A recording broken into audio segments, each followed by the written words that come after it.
Hello. Welcome to Season 2, Episode 4 of the Big Picture Pinball Show. We have an exciting, thrilling show today with some snowboarding and some pinball. Pinball and snowboarding. I know everyone who's watching so far immediately knows who we're talking about because they're super famous in the pinball community for making crazy stunts with bringing pinball machines out onto the top of mountains and into rivers and just like the most wild places. If you ever see a photo of a pinball machine in just some random environment out in nature, then I promise you Trailer Tom and his cohorts Fed Schnar had something to do with it. So that's PinPin Films, and we're gonna bring him on the show today. He is a master of mashup. He can blend things together, and he even has a more exciting project coming out where he's taking the two things he loves the most, snowboarding, pinball, and he's adding a sci-fi element to it. So it's pretty amazing. We're really excited to be able to share this and share his upcoming premiere. And we have a premiere of a trailer that we want to play with you. And then we'll play the trailer, and as we do always, we show a little bit of the work, and then on the other side of that film clip, we'll introduce you, and we'll get our origin story from Tom and how he came about being this amazing mashup artist, where he's mashed up all of his loves. Mashup, I like that. Yeah, don't you know about mashups? Yeah. Like getting down in the club, you kind of mash it up. They take one song and intertwine it to the other song. I want to mash stuff up. You mash them. What should I mash up with pinball? That's a different show. We'll think about that later. We'll think about that. So let's watch the trailer to Battle for the First Chair. And this is promoting the world premiere event of this movie at the Pinball Hall of Fame in Las Vegas coming up May 4th. May 4th. Be with you. That's how I remember. 8 p.m. Great 8 p.m. PR work on them to choose that date. And it's going to be a cool event with pinball tournaments and awesome people. So we're going to head over to the content screen and play this trailer. See you guys soon.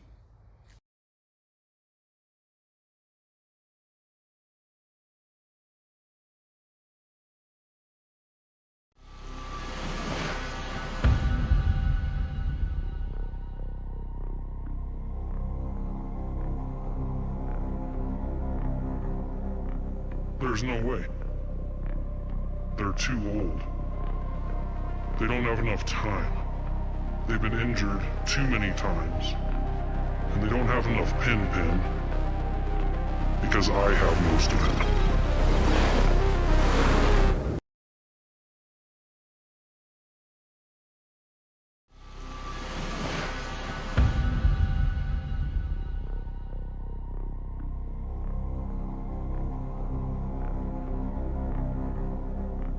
There's no way.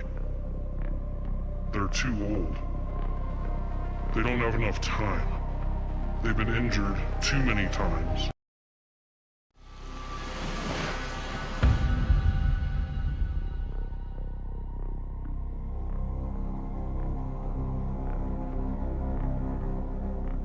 There's no way. They're too old. They don't have enough time. They've been injured too many times. And they don't have enough PinPin because I have most of it.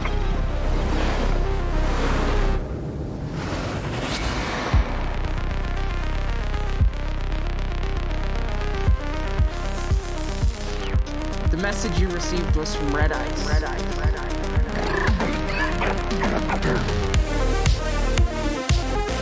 The honor of first chair must be earned.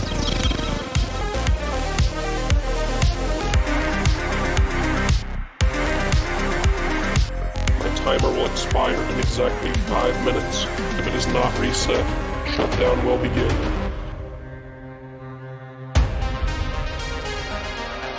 By hitting this jump and performing a certain maneuver, you can access a warp, a portal. These robots, they do not sleep, they do not dream. Therefore, they are a threat. Besides, they're slowly losing their imagination.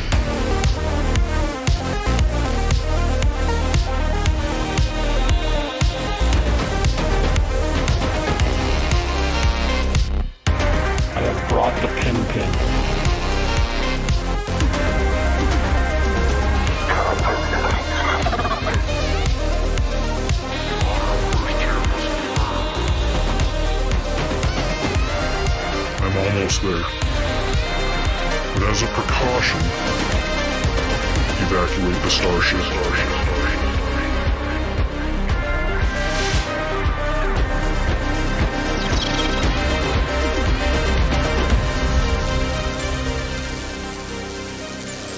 How we doing, guys? Opening day, dudes!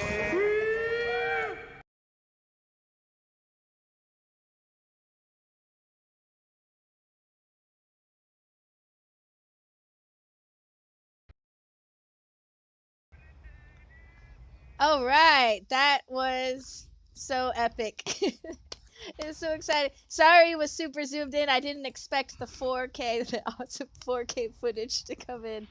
My bad, but amazing. Thanks for joining us, Trailer Tom. We are so excited for this film. And you can see these epic posters right next to me here, too. Oh, okay.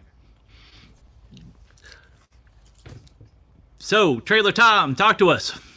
All right. Yes. Tell us a little bit about your origin story of the PinPin, because what it's going to take to get first chair seems to be pretty epic. So, can you tell us a little bit about how you started filmmaking, how long ago that was, how you've kind of grown into gathering clips, creating things with your imagination, and then coming to this feature that you're working on? Pretty exciting stuff. Would love to. I'll try to hit one at a time there. So you took notes while I was talking, didn't you? You were like, no, this is trying to. It's like, oh my God, this guy's asking like a huge question. No, So yeah, go at just tell us all about this epic, awesome project. Well, yeah, Congrats one on question at a getting time this I'm far. good with. If there's 3 or 4 coming in, I'll Start try to capture them here. start in the beginning and then lead us through. So We're just Okay, too so- excited. Just, I guess, starting filmmaking. My uncle got a video camera for the family, and I really just took that over and started making family videos, and then it evolved from there. Made a first snowboard film as an independent study class in high school, and kept evolving from there. And then in 1999 and 2000, we were filming. Didn't know anything about editing, but thought our pinball adventures and our snowboard adventures were fun and wanted to document those. So shot a bunch of footage, edited that out, and put out our first film called PinPin 1 in 99 and 2000. And so that was the origin story, I guess, on the filmmaking. Okay. Stuck with it and loved it ever since. The first chair origin story is just loved the start of the season. So when we do the first chair event, it's kind of like a New Year's Eve, or resolutions are made. And up in the mountains of Colorado, we live more on the season to season calendar than the actual 12-month a year calendar. So just being very excited when I was a kid to get up there and start skiing and snowboarding. And when I was not old enough to drive, it was really difficult to try to get mom and dad to get up that early in the morning and take me to the hill hours before it opened. And so I had to get there plenty early, and I might get second chair. As soon as I was able to drive, then it was go the night before, because there'd be a contest between the resorts that are about 20 or 30 minutes apart from each other in Colorado. And usually Colorado has the first in the nation to open the resorts for the season. So there'd be a contest. Sometimes they would open on the same day, this big race to open.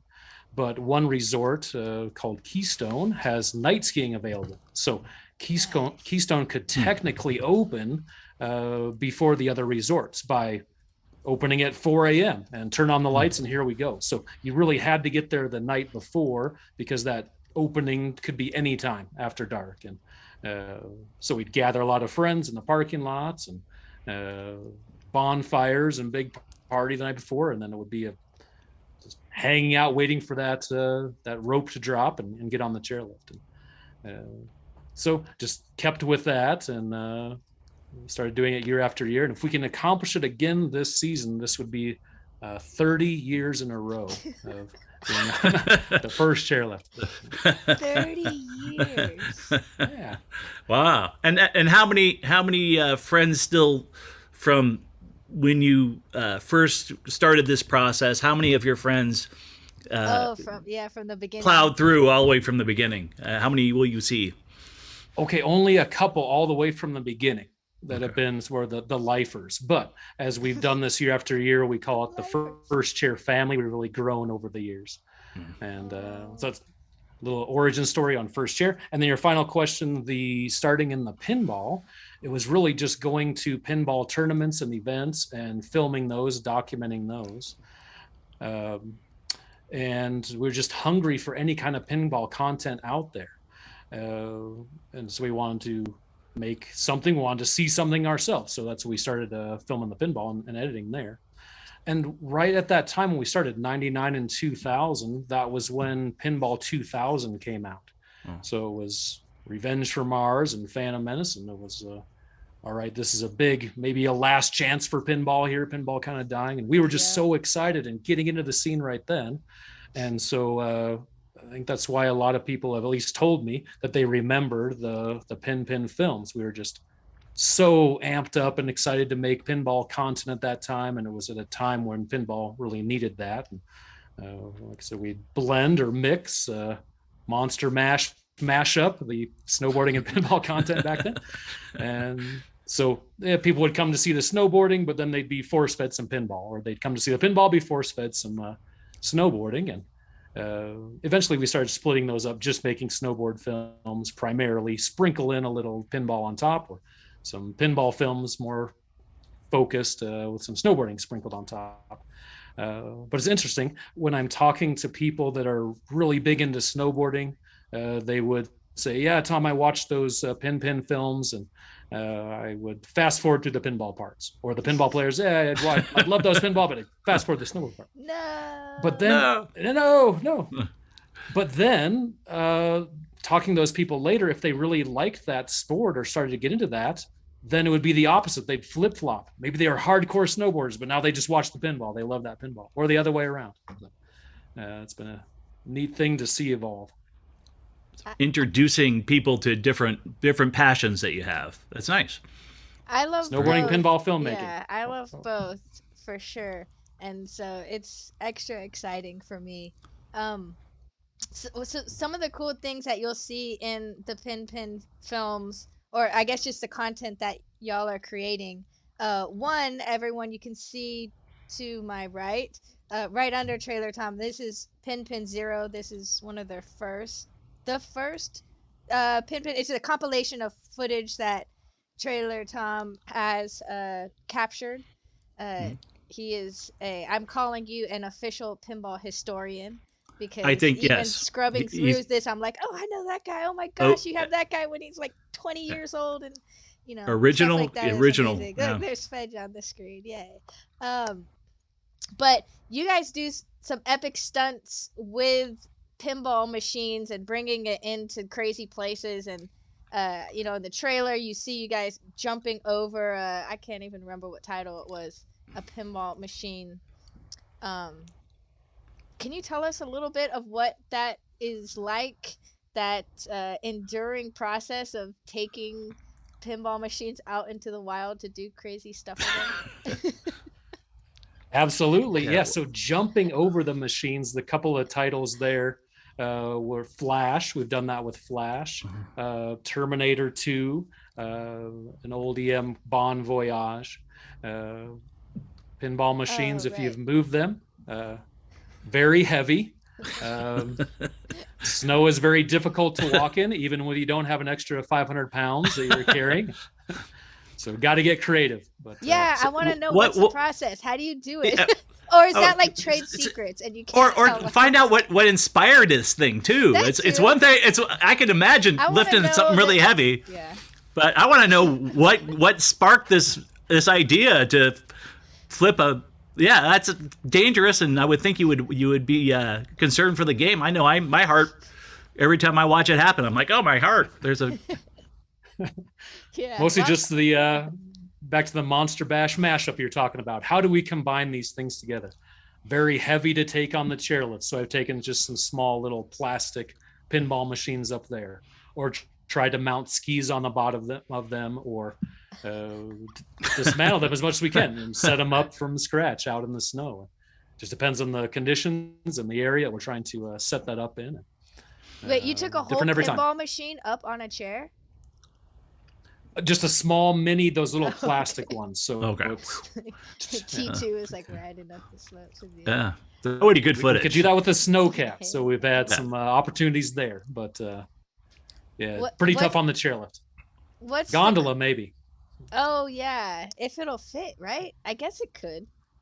Some of these gondolas 10, 12, or 20, 30 people. Oh wow, that's crazy.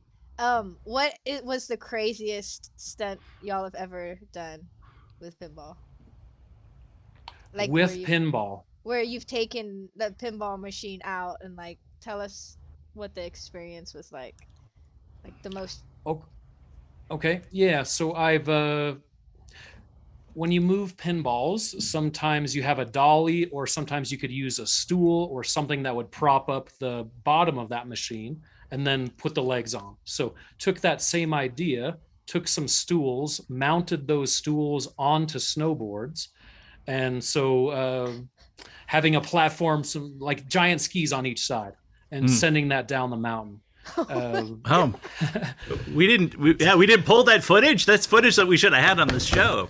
You need to come back, so Tom. Impressive. It would ride. You need to come back and show us that one, Tom.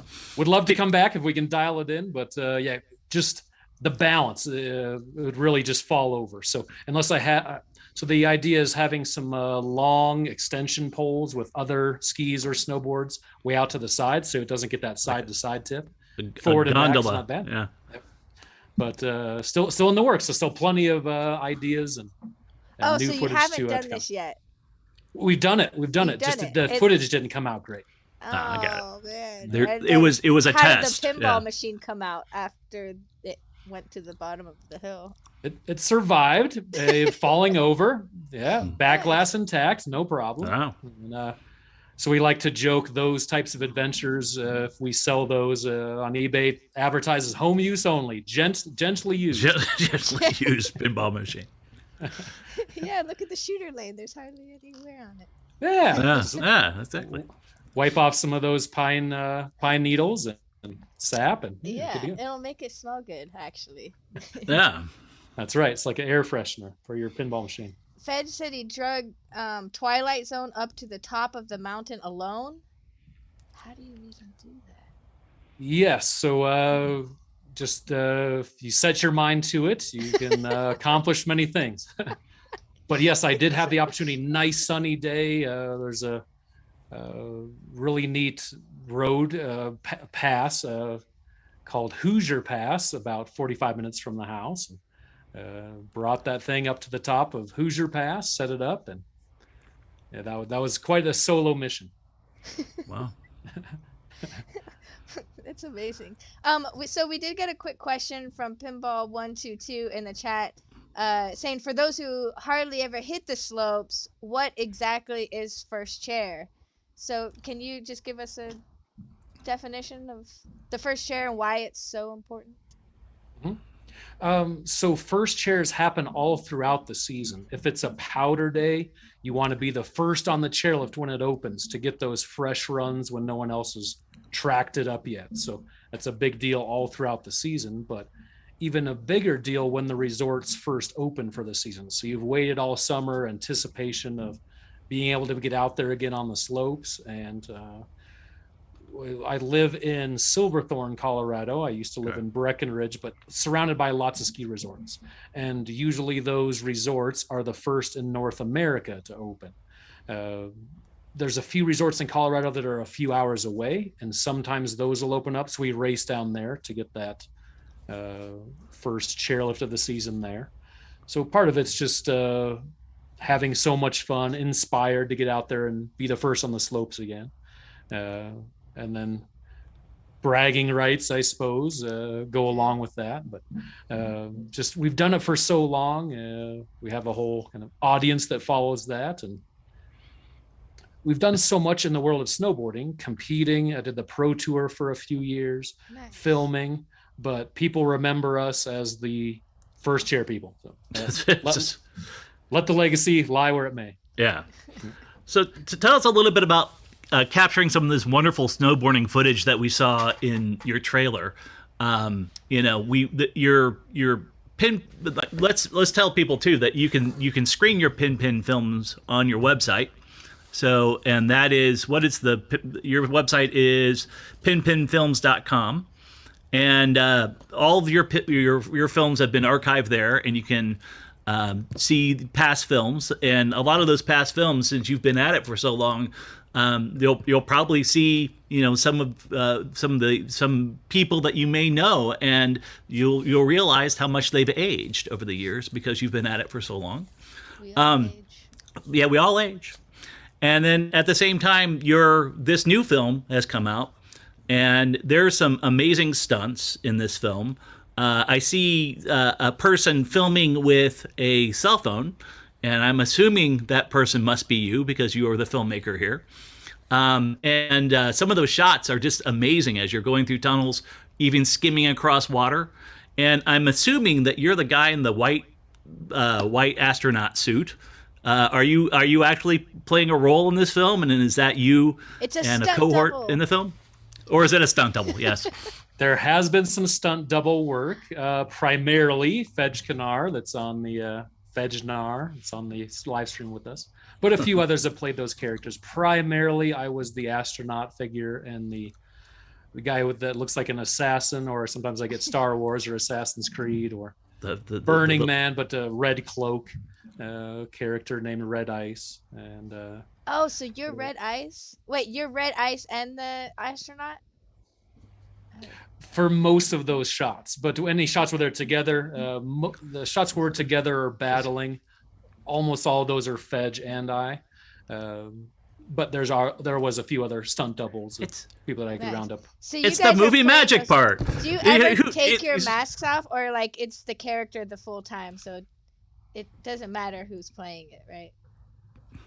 Like, is there... Right. Yes. Yeah. So that was part of the experiment here. I haven't done a film like this with a storyline or a script. And I knew that if we could wear face masks or things over our faces, if we had to redub voiceover audios or change some lines, we could do that much easier than shooting the classic over the shoulder type conversation shots. Sure.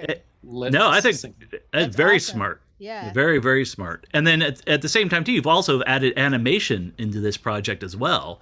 What inspired you to add animated clips to it as well? So the inspiration on the animated clips was really going back to my childhood and going to the movies with my parents and grandparents.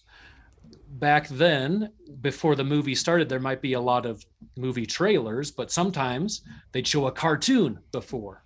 So that was some of the highlights of some of the movie-going experiences, getting to watch maybe a Looney Tunes cartoon before that feature film would start. Yeah, people now you get cartoons like every day. Like you just turn on a channel and you get cartoons. Like back when you and I were growing up, cartoons were like, that was a big deal to see a cartoon. You just couldn't just find them.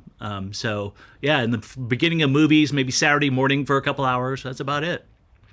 So that's it. Yeah, no sleeping in on Saturday morning. Got to get up extra early to watch. Eat your cereal, watch your cartoons. Yeah, that's it. And then when American Bandstand came on, you knew it was all over. You just give it up. Right. That was the end. That was the end of the cartoons. And so you had some animation in the trailer. Is there a lot of animation in the actual movie? You might just have to wait to find out. Just a couple of quick animation pieces at the beginning, and then more towards the end. That's awesome. And who did those? So friends did those. The cartoon character drawings that are in the posters and the animation is my good friend Sarah Watson, who really saved my life. I would not be here without Sarah. I had some health issues that she helped me work through, and she really does a lot of sort of Eastern medicine. And anyway, saved my life, and a great, wonderful artist, and I can't thank her enough. She does plan to be in Las Vegas at the premiere coming up here on May 4th. So Awesome. more folks can meet her. A lot of times with independent filmmaking, it's about your friends and those relationships that you the build over time. collaborations. The collaboration's half the fun. So, and then embracing people's skills. You know, if you have an animator, put animation in it. Why not? If you've got a guy that can jump over pinball machines in a mask, that's what we do. You know. There was another shot in the trailer where you skim across water, and I'm only assuming that. Oh yeah, You went. Yeah, it was insane. There's a lot of stuff that's really exciting in this trailer. I have to see this film. So I don't know. Tell us a little bit more about that shot, and did the suit survive? I guess. Okay, yeah, that was an interesting shot. So there was a resort that stays open really late, sometimes into August, near where we live. So I rode during the resort during the day, and then went to that area where I could go across the water later in the day. The idea was to try to have some of the ice gone, more water than ice. Let that warm up a little bit. Not easy to swim in an astronaut outfit. I can't even swim with any clothes on. Yeah. So very dangerous. Also, if you've ever jumped into, so it's warm outside, but you jumped into very, very cold water. So this was in the form of snow, not many hours before, but very cold water. Just takes your breath away. So your muscles contract, and that just forces all the air out of your lungs. So actually wore a life jacket underneath the astronaut suit, just in case. I did go under for a moment, took the breath away. I've done plenty of polar bear challenges, jumping in icy waters, but you're just never quite ready for that initial shock. And I looking forward to finding out in the film what happens next, how you get out of that situation. If the helicopters come in and drops cables to you, or how you survive that. It seems very, very. How do you get out of the water? Maybe we should go see the movie and find out. Well, what if that's not in the movie? It's in the All right. Yeah, I guess we should find out. Yeah, so just not in the movie, but as that happened, it was really just grabbing onto some of the ice. So the ice is floating on water and crawling up out of the ice. And plenty of friends nearby in case I needed assistance, but I was able to get out of there, keep the camera dry and intact. And, the suit did survive. Now you're using an action. You're using an action cam. I'm assuming that wasn't a cell phone that was going to hit the water. Tell us a little bit about the technology you were using to get that shot. Okay, so that was a GoPro on a gimbal. So these were some early shots where had to use a gimbal for that stabilization. The character has a device from the future, a map gathering device that is disguised as a vacuum cleaner part. Nice. And so part of that is the shots with the gimbal or the GoPro where it's facing back at the character, you see this pole in the shot. So wanted to have a piece that he's carrying around as part of the film. And so that was the idea behind that. And the gimbal's pretty heavy, has a big curve in that extra long selfie stick, if you will. But that was the equipment of choice for that particular shot. And the gimbal does not like going underwater. The GoPros can. But. Did the gimbal survive, or did you get gimbal it? Survived. Yep, everything survived. I was able to keep that dry. So that pole is long enough where I could have that way up in the air and reach that over to the ice and keep it out of sinking into the depths. I am a big fan of GoPros. I've always, I guess, coming from the 80s and coming from the love of old music videos, the fisheye lens to me is a go-to lens. I just love it. And GoPros just give that to you right out of the box. And there's, again, another shot, since I haven't seen the film, I've only seen the trailer, the one shot of you going through a tunnel and you have that GoPro distortion around it. Yeah. Now you have a super GoPro though. You have a one that sees more of that perspective. Tell us a little bit about that technology because you're really applying that well. Okay, yeah, just grab a little show and tell here. Yay. Love it. Yay! It's the best part of the show is show and tell. I guess we should start with some origin.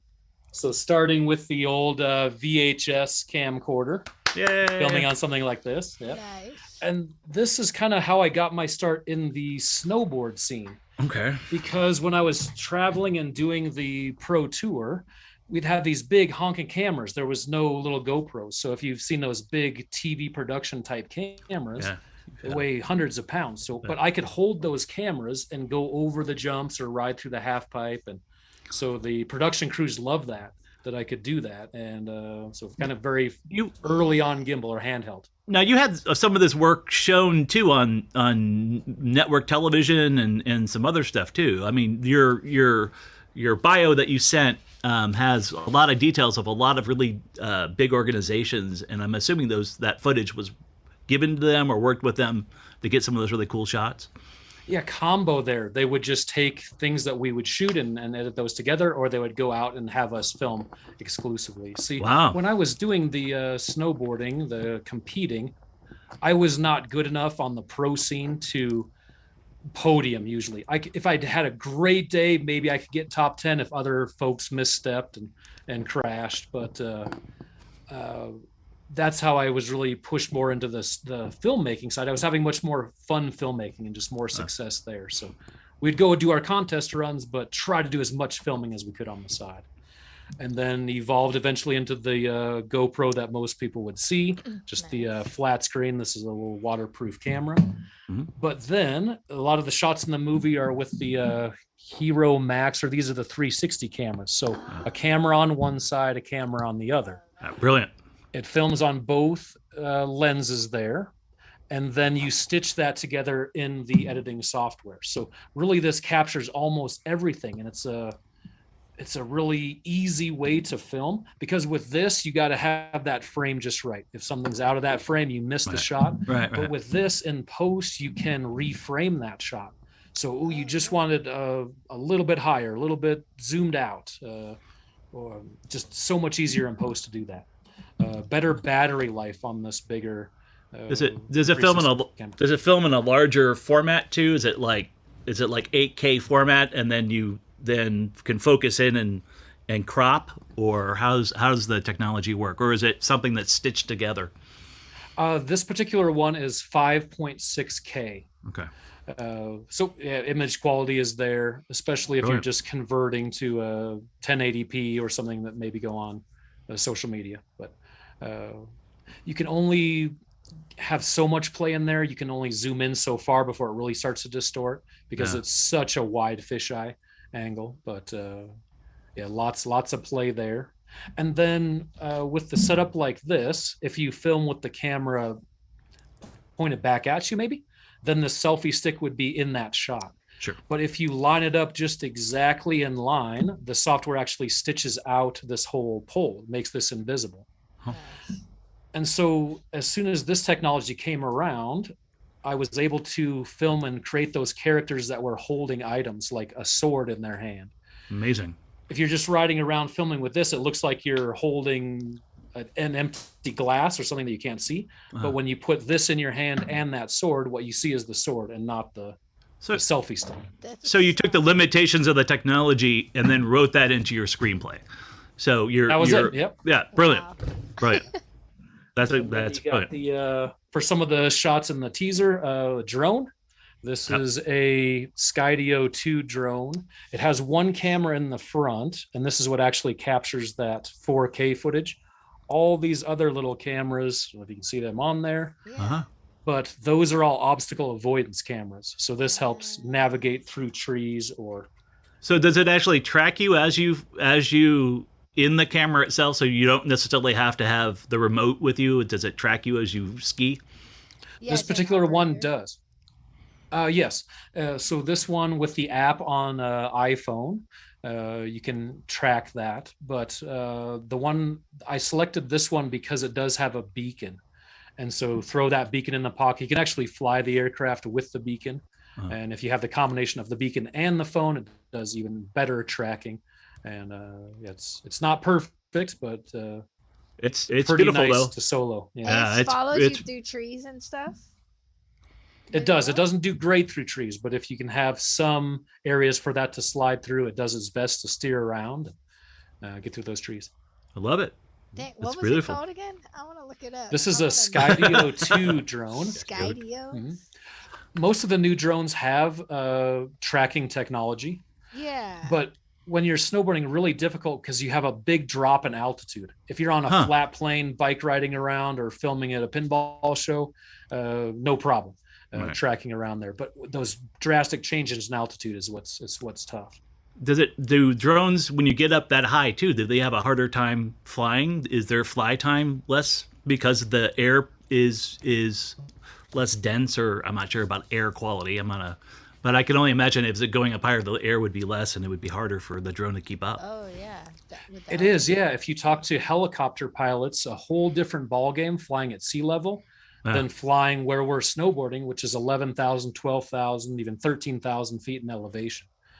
So drones have that same problem. The air is really thin and takes much more battery power. So the very first drones I had, when they were brand new, the battery power was great.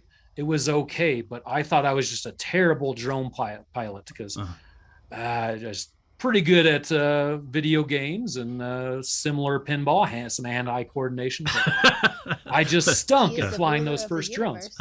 Yeah, self-proclaimed rule of the universe. Yeah, he was right up there. The first drones, like they were really hard to fly, and I feel like now any drone that you pick up, as long as you're like hitting that prosumer and higher threshold, it's so much more intuitive and responsive to remotes and stuff.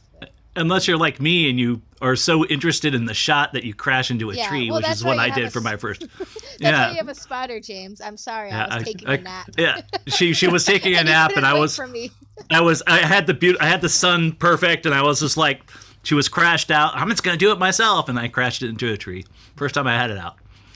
So hey, one lesson I learned from other drone pilots is you cannot be afraid to totally crash and destroy that thing. So if you can have multiple drones, that gives you the most confidence. Because if you're so nervous and just trying to land that big expensive thing, you're just gonna set yourself up for mistakes. Have you crashed before? Have you crashed your drone? Plenty of crashes, mostly crashing instead of successful landings on those first flights. But any more crashes are rare. Now, are you pretty good at like, I actually went online and found a video to fix my drone. I actually learned to solder and was doing things I hadn't done for a while to get it to go back. Have you, outside of replacing blades and some other stuff, have you devastated a drone to a point where it couldn't fly again? I have turned those things to dust. All right, that answers the question. Yeah. Can I fix them? No. But did you keep the footage so that we can see integrate that into your filmmaking? Some footage was recoverable, and some footage also was turned to dust after the last runs of the day. Totally disintegrated. That's the nature of that, though. Awesome. You can have some of these that'll back up right to your phone. I was not in good internet cell service at that point, but yeah, some of them will capture automatically to the GoPro, but then back up to a device that's connected to the internet as well. Oh, awesome. So do we have any questions as far as technology questions or ski questions? We have a nice philosophical question for Love Taylor Tom. From JJDB saying, why is the bridge between pinball and snowboarding such a great life experience combination? We have the best viewers. I love that. Great question. This guy is a character. I would answer with, hey, be about your own business, sir. Yeah, take those questions somewhere else. I say that jokingly because this is the Jordan Bebout is his last name. Famous pinball player, initials WYO, as in Wyoming. So Phyllis, bridge the gap between snowboarding, great life experience combo. do you were talking about Eastern philosophies earlier. Is there some mystic Eastern philosophy that you can combine with snowboarding and pinball? Something that some Eastern philosophy that could bridge the gap for us to understand how you feel about these things? Well, to me, Trailer Tom is the gap. He is the bridge. He is the bridge that is bridging the gap. He's done the mashing. He's done the mashing. You All are right. the bridge. But Try to combine those, yes. If this film is successful, do plan to make a sequel, and the character working on for the sequel is a samurai type character. So a lot of inspiration there. Yeah. But yeah, with the health issues, I couldn't figure out what was going on. My arms were going numb, my extremities were going numb. I was having trouble talk. I was losing my motor skills. I did every test under the sun, DNA tests, brain scans, everything healthy as a horse, nothing wrong with you. And then I went to a cable park, which is where you can drag around on a cable on a wakeboard. So no boats on the lake, and therefore not many waves. Cool. And I wanted to try that because I knew if I fell on the water, it would be easier than falling on the ice or the snow. And met a gal and her sister, Sarah Watson, I was telling you, that did the artwork, and just telling her why I was there. And she said, come in for a session. She calls her work body work, but combination of chiropractor, dry needle, cupping. What really saved me was gua sha. So she did one session with me that restored all the feeling to my upper body. Your body can only take so much. It's like getting 50 massages at one time. Went back for another session, restored all the feeling to my lower body. And it was like a light switch just flipping on, and amazing healer. But she knows the Western medicine side and the Eastern medicine side. And so I was willing to try any of the above. And No, I would imagine being active your whole life too, and having that experience, it would be something that would be very difficult. When did you start skiing as a kid? I started skiing when I was 2 years old. I don't remember learning how to ski. So wow. I don't remember much learning how to walk or ski, but my parents taught me before I could even make those decisions, I guess. It got me out there. So thankful that they did that, and fond memories. But yep, since I was 2 years old. And even to a point where you were doing competitively, like as a young person. That's good too. So, and then all the stunts in the film are you guys. And you're probably about my age, so I can imagine that was pretty. Have you ever, by doing one of your stunts, have you ever hurt yourself to a point where it was bad? That like you hurt your drone? Did you ever? Could there be a side effect in relation to that, to other issues in your life? Plenty of injuries, plenty of broken bones, surgeries, concussions. Wow. So just all part of the game. Yeah, with those extreme sports, I guess, anytime. Wow. But yeah, I've been fortunate. Body's still holding up, doing well, and I feel stronger than I did 10 years ago. But so you're ready for a sequel? Ready for the sequel. Yeah, bring it on. Yep. Love it. Well, tell us a little bit more about the event that's going on at the Pinball Hall of Fame. Why you chose that location, and explain what that location is for those who don't know, which would be rare, but you never know. And what you guys plan on doing there. Okay. We plan to do the world premiere May 4th, as in May the 4th be with you, of this new science fiction snowboard film. Some pinball shots sprinkled in, at the Pinball Hall of Fame, which is a enormous warehouse with lots of pinball machines of all eras, and not just pinball machines, but some other video games and really neat, unique games in that world. It's located on the Strip in Las Vegas. And how that came to be was, I was telling some origin story of we just loved pinball filming and content. So we were really hungry for anything that was out there. We started searching online, asking people around, and we discovered a man named Tim Arnold that was putting out VHS tape, the one and only infamous Tim Arnold. So started watching the films he was putting out and loved those, and got to go to some what he called fun nights, but they were just at his old warehouse. You'd go in and play pinball, a fundraising thing. And eventually they opened up the first Pinball Hall of Fame location. And so went there. And as that evolved, got to move to a new location on Tropicana. And now this is their brand new location here. So nearly 20 years of just that relationship and grand openings. We used to host pinball tournaments around St. Patrick's Day at the Pinball Hall of Fame. And so it was great just time to get together and play some pinball. We started those out as open tournaments, and then we started doing it open tournaments and ladies only tournaments. And we'd give away brand new pinball machines to the winner of the ladies tournaments. That's awesome. So a big fun adventure there. That came about because in the snowboard and ski industry, there was something called the SIA trade show, a big convention that would happen. And now that takes place in Denver, but it used to take place in Las Vegas. And so friends from all over the world would come to Las Vegas for this snowboard trade show and event. And so that's how I really got started going to Las Vegas, and just some of the fond memories of those adventures. We knew we wanted to try to bring that in the pinball community as well. So gather people to Las Vegas and do all the Las Vegas type things and play some pinball as well. So so there's going to be pinball tournaments going on as well as your film, but your film will be on a loop. How long is the film? Is it feature length, or how long is this current film? It is feature length. Without the credits, it's about 45 minutes. If you add all the credits, we do a little extra ball bonus section in there. So an hour and 9 minutes, all running past the credits. But total length, 109. 109. Just the actual film itself, about 45 minutes. And so you can show up. The film will be looping from noon to 8 p.m., I guess. So anytime you get there, or if you play in a tournament and you want to watch the film as well, you should be able to do both if you attend, and it'll be on a loop, so it'll play it many times.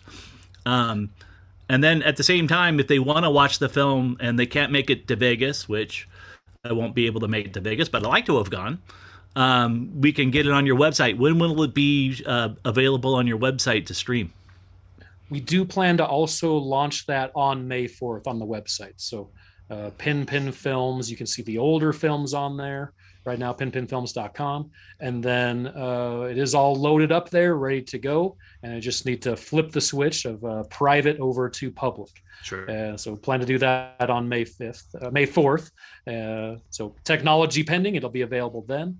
We do plan to do additional premieres around Colorado, and those are just all details working out, dates and times and locations.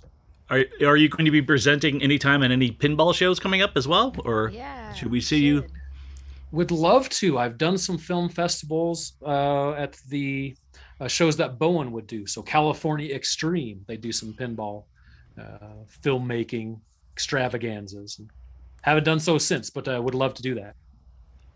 So, and you are a nice guy. So if anybody has any questions and they see you at a festival, or they see you at in Vegas walking the street, if not at your premiere, they should come up and say hi to you.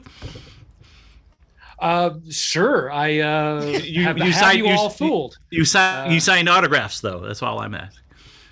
Well, like I said, I have you all fooled. I might start a boxing match if somebody comes up and approaches me. No, pretty laid back and pretty chill. Yes, please come and say hello, and we'll talk pinball and snowboarding and filmmaking. Love it. That's awesome. So, go ahead, James. Oh, I was just saying too, if you have any questions for Tom, or if you have any questions about snowboarding, I guess, or pinball play, or people that you've seen in his films, maybe you've seen yourself in the film. That's cool too. Please put yourself into the chat. And then Emoto's got this really cool little, if you haven't seen our show before, we got a cool little roulette wheel that we'll put your name into, and then we're going to give away some PinPin Films, I think, as well as give away a PinPin 8 DVD that has the snowboarding and the pinball content on it, and then a poster with that too. Nice. So, I feel like I should put my name in the world because I asked lots of questions. You did. And she wants the good. It's not just Marco's swag this time. Yeah. Moto, for you, very special price I make for you today. Yay! Yay! I'll DM you later. Deep discount. Okay. So we had another really tough question in there. You're just getting like the tough philosophical. The deep ones. Yeah. This is from Pat the Weirdo. Said, which industry has benefited better from technology, pinball or filmmaking? Wow, I know. I was like, snowboarding's not in there. What? What? How to answer that? What an awesome technology question. hasn't changed a whole lot, though. Oh, so it was snowboarding or filming or pinball? What is it? Was snowboarding was left out. It was pinball or filmmaking. Okay. I would say filmmaking, just from that experience of, gosh, we would shoot like we were talking about VCR to VCR, push record, pause, maybe record the whole thing again, throw some audio in there. Or just think of still pictures. So you'd have to develop those. In snowboarding, when we were shooting film on 16 millimeter, that was a lot of incentive to land those tricks because we were broke, didn't have the, better do that first try. 16. Yep. So that really pushed that drive to do your best snowboarding. But then as digital came around, it became just cheaper and so much more higher quality, I guess. So I would say, gosh, probably more innovation there in the technology on the filming side in my own personal experience. But pinball's come a long way as well from the old just a nail in a piece of plywood and watching the ball dribble down to the amazing QR code link-in technology that we have today. Right. How many times do you do like a stunt? Like if you're going to do a stunt, do you do a rehearsal and then try to figure out and then move the game in? Or tell us a little bit about your process of doing those stunts. Do you repeat them or do you just hope for the best the first try? Tell us a little bit about filming those. Big fan of mitigating that risk and what's the safest way to do that. So if you can work up to that slowly, great, we'll do that. So if it was a jump, we might build the jump, hit that jump a few times. Oh yeah, no problem. We're getting plenty of height, easy to clear this pinball machine. So then bring in the pinball machine and do the actual shoot. Doesn't always work out like that. Sometimes it's you're trying to jump over something. So you got to jump the shark or jump this gap, or it's more of a do or die situation there with the more serious stunts or serious injury perhaps. But. Well, I'm sure that water thing, you didn't want to do it twice. So that was a one-shot wonder. That one was a one-shot wonder. Yeah. Did you do it more than once? I did not do that particular on that day more than once. But I have done plenty of pond skims, they often call them, or water skims. Wow. Fred's here? No, well, I mean, I just put back on PinPin 0 in the bottom reel, and it was like instantly Fred. Lots of Fred throughout the old PinPin film series. I have something. Yeah, he's been a great contributor. I was just hanging out with Donovan at Texas Pinball Festival. The Donovan Step, yes. I've not been to that festival with him, but it's on the bucket list. Yeah, you need to come. It was good. It was so packed this year. It was nuts. But shout out to Donovan. Wouldn't be in the pinball realm, the pinball community, if it weren't for Donovan. So Fedge Canar, I met Fedge through snowboarding. He was working in night shifts, and so he'd have this really bizarre schedule, and we'd meet up at Keystone because it was open at night, and he might be just coming off that night shift, and he had pinball machines, lived at the base of the resort. So met Fedge, and eventually Fedge met Donovan. So, Tom, you got to meet this Donovan guy. He's just an amazing pinball player, and he's going to pinball tournaments had never heard of a pinball tournament, but oh yeah, let's do it. And, so Donovan was really along with us, and my first major tournament was California Extremes. It was way back in the Anaheim days. So you'd get some tickets to Disneyland and the pinball show. I was nervous for my first pinball tournament there. There was a place that had pinball machines right at the base of the resort. So we'd go in after snowboarding and we'd play these machines. So I felt most comfortable wearing all my snowboard gear. And I was coming right from the mountain, went right to Anaheim and had all my snowboard gear. So threw that on, and I guess that was the start of, in the snowboarding world, I was explaining I'm known for first chair. So I guess in the pinball world, known for some I'm the costume guy now. But yeah, wearing my snowboard costume in the pinball tournament. That's great. That's awesome. First tournaments there. Yeah. Met a lot of heroes that I had read a lot about. Got to see for the very first time at that show. Yeah, for sure. So thanks, Fedge. Thanks, Donovan, for allowing me to tag along at that event. That's great. So a question from Fedge. How do you manage your time between your business and making these movies? So basically, how do you manage your time working and then still creating all this content? Because you're up to PinPin 20, so it's one film a year, basically, right? One took some time off there, but yeah, PinPin 20 came around because in 1999, 2000, we put out that first film. And then in 1999, or 2019, excuse me, we said, all right, if we're ever going to do a film again, this would be 20th anniversary, we've got to do it. So started filming, COVID hit, so stretched out into now 2022, better late than never. Yeah.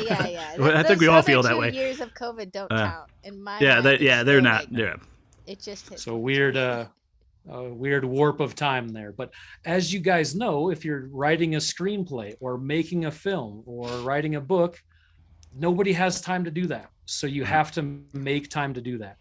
And with this project, it was maybe I'd have 5 or 10 minutes on a Sunday night and get on there and make a couple of cuts over 5 minutes, or load up some footage, or whatever I could do to move that ball forward.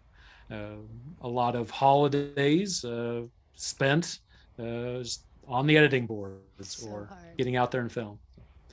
But also gets me out there to the pinball tournaments and gets me out there on the slopes. And so the film has already been a success in the sense that one of the points was just getting people together again and creating this project. And so already been a blast and already a huge success. Passion projects are like that, though. It's anybody who's come up with an idea, and I think I was talking to Tom earlier about this, and this is what this show's about, especially because we love pinball. Now I am now a fan of snowboarding, which I didn't know that much about. So now I've learned about snowboarding, and I like learning things. But anybody who is passionate enough, especially in filmmaking, because there's so many little details that go along with it, to create content, to put ideas together, and then present them in some way, they're a winner, no matter what. Hands down, they're a winner. Now, everybody's got a different style. Everybody's got a different take on it. You know, this is the first time I've ever seen snowboarding and pinball mashed up, and I'm loving it. But, you know, he is a success because he has done it. He's started and taken it all the way through. Plus, you've grown as a filmmaker, and you've added, you know, a narrative to this, a great fun story. You've taken this great technology too. I mean, I would love just to see a whole movie with this surround camera stuff. You know, this virtual insane 360, and using that technology and using it as a vehicle for the filmmaking. Yeah, I think I'm really excited to see your film. So I'll be one of the first to stream it when it comes out. Well, appreciate it. Thanks so much for the kind words, but could not have done it without the team. I mean, it takes a whole army to get these out there. And so thanks for everyone that was helping with these projects over the years. Couldn't have done it on my own. Yeah. Can I go back real quick? We were talking about cameras, and as a camera operator, it's always like what I'm kind of obsessed with. We geek on. You mentioned the GoPros. and the drones, but there's like some really cinematic shots in the trailer. What was there other technology, other type of cameras you used for those shots, or was that through the GoPro? A combination. A lot of the new cameras have stabilization technology built into them already. They're really just taking, here's this wide image, they're cropping it in and gives them some wiggle room there. But then in the software, you have stabilization features there as well. So it might be a combination to really get that shot smooth. Hardly ever do we have a big dolly system out there. The snowboarders will joke, "Uh-oh, here comes the dolly team," for a Hollywood production on snowboarding world. But, you'd see that more common in pinball. So yeah, it's just trying to create your own gimbal or that gimbal type of effect. So those shots are with GoPros? It's more so like, to me, when I'm looking at it, I was just like, that's really high quality. And then you sent it to me in 4K too, and it's just beautiful shots. And so I was like, maybe it's, with the iPhone 13 or a DSLR or mirrorless camera. I have a love-hate relationship with GoPro, so that's why it's so unbelievable for me. Because I'm like, really? They're up in their game every time. Yeah, there's a lot of competition out there, so they have to kind of keep at it. Amazing little cameras, but really tough on battery power out in the cold with the GoPros. They have some extreme batteries that are supposed to last longer in heat or cold, but yeah, that was one of the reasons why switching to that 360 camera is so much more extended battery life. And not just the GoPros, other 360 cameras, but wanted to keep the quality as high as possible. So I think if it's 8K or 10K, maybe you need that, maybe you don't. If you want to make a movie, get out there and film with whatever you have. Fedge has even shot some old footage in some of these on it was a Fisher Price, my first camera. And I love those things. Right there. That's it. Yeah. Pixel Vision. Yep. Are you still using gimbals at all, or is most of the stabilization inside the cameras now? Because that technology has come such a long way, for sure. I still do some gimbal shots if it's cameras that I just don't have any other choice with. But almost everything now with the stabilization, either in the software or in the post, are really gimbal killers. So it just really depends on what you're shooting.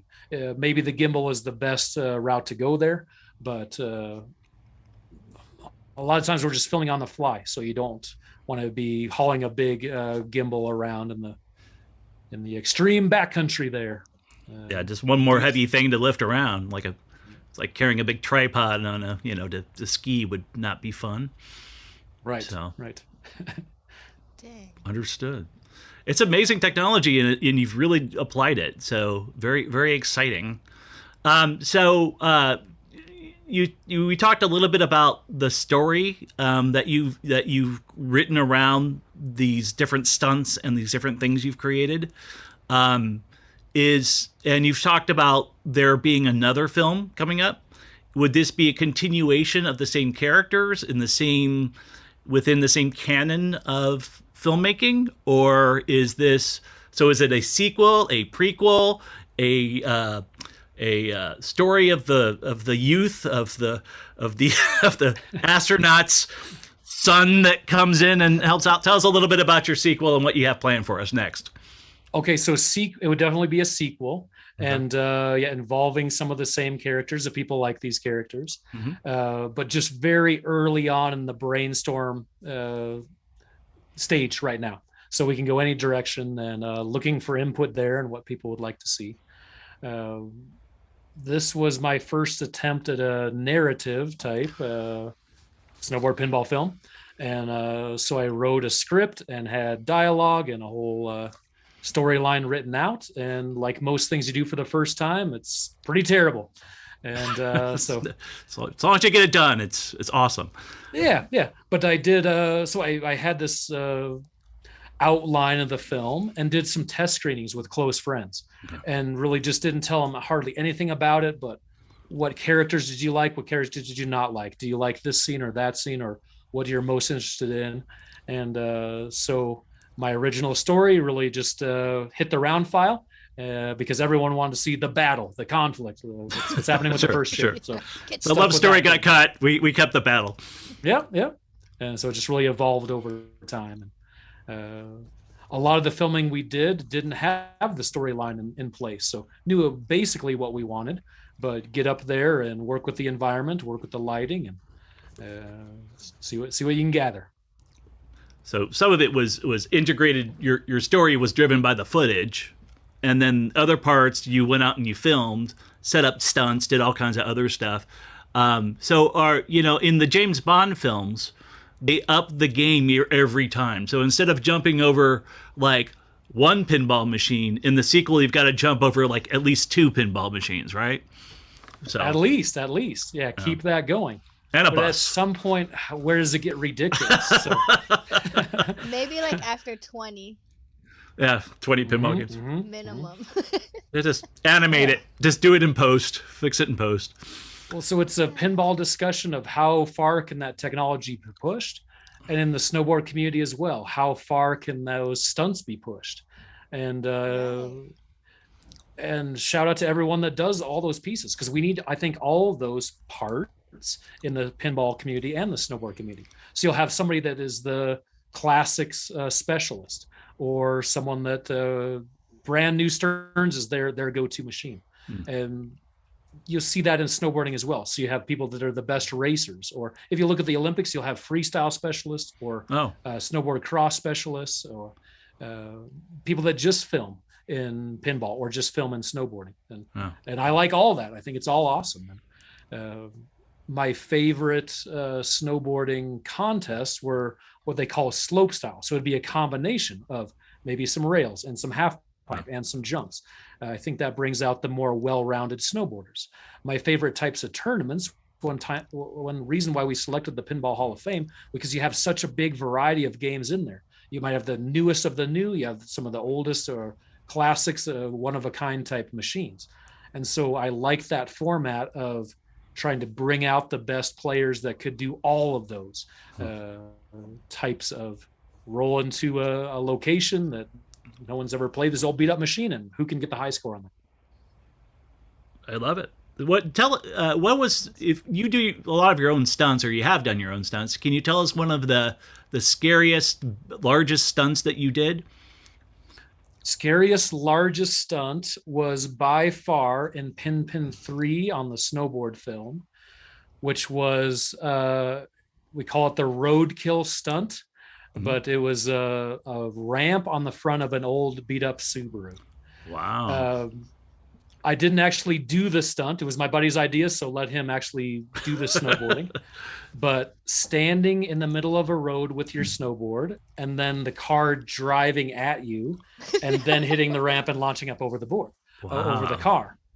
I was the driver of that car. So chintzy set up with just some plywood screwed into the hood of the car, but driving at one of your best friends, trying to hit them dead center as much as you could with the car.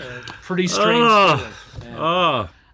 So that was the most intense for me. Even though there was other stunts that were bigger or scary or maybe more deadly, that was one that really sticks out in my mind. Well, if you ever come out with a Blu-ray of your feature, I would love to see like the best of insanity reel of just every insane stunt throughout the years.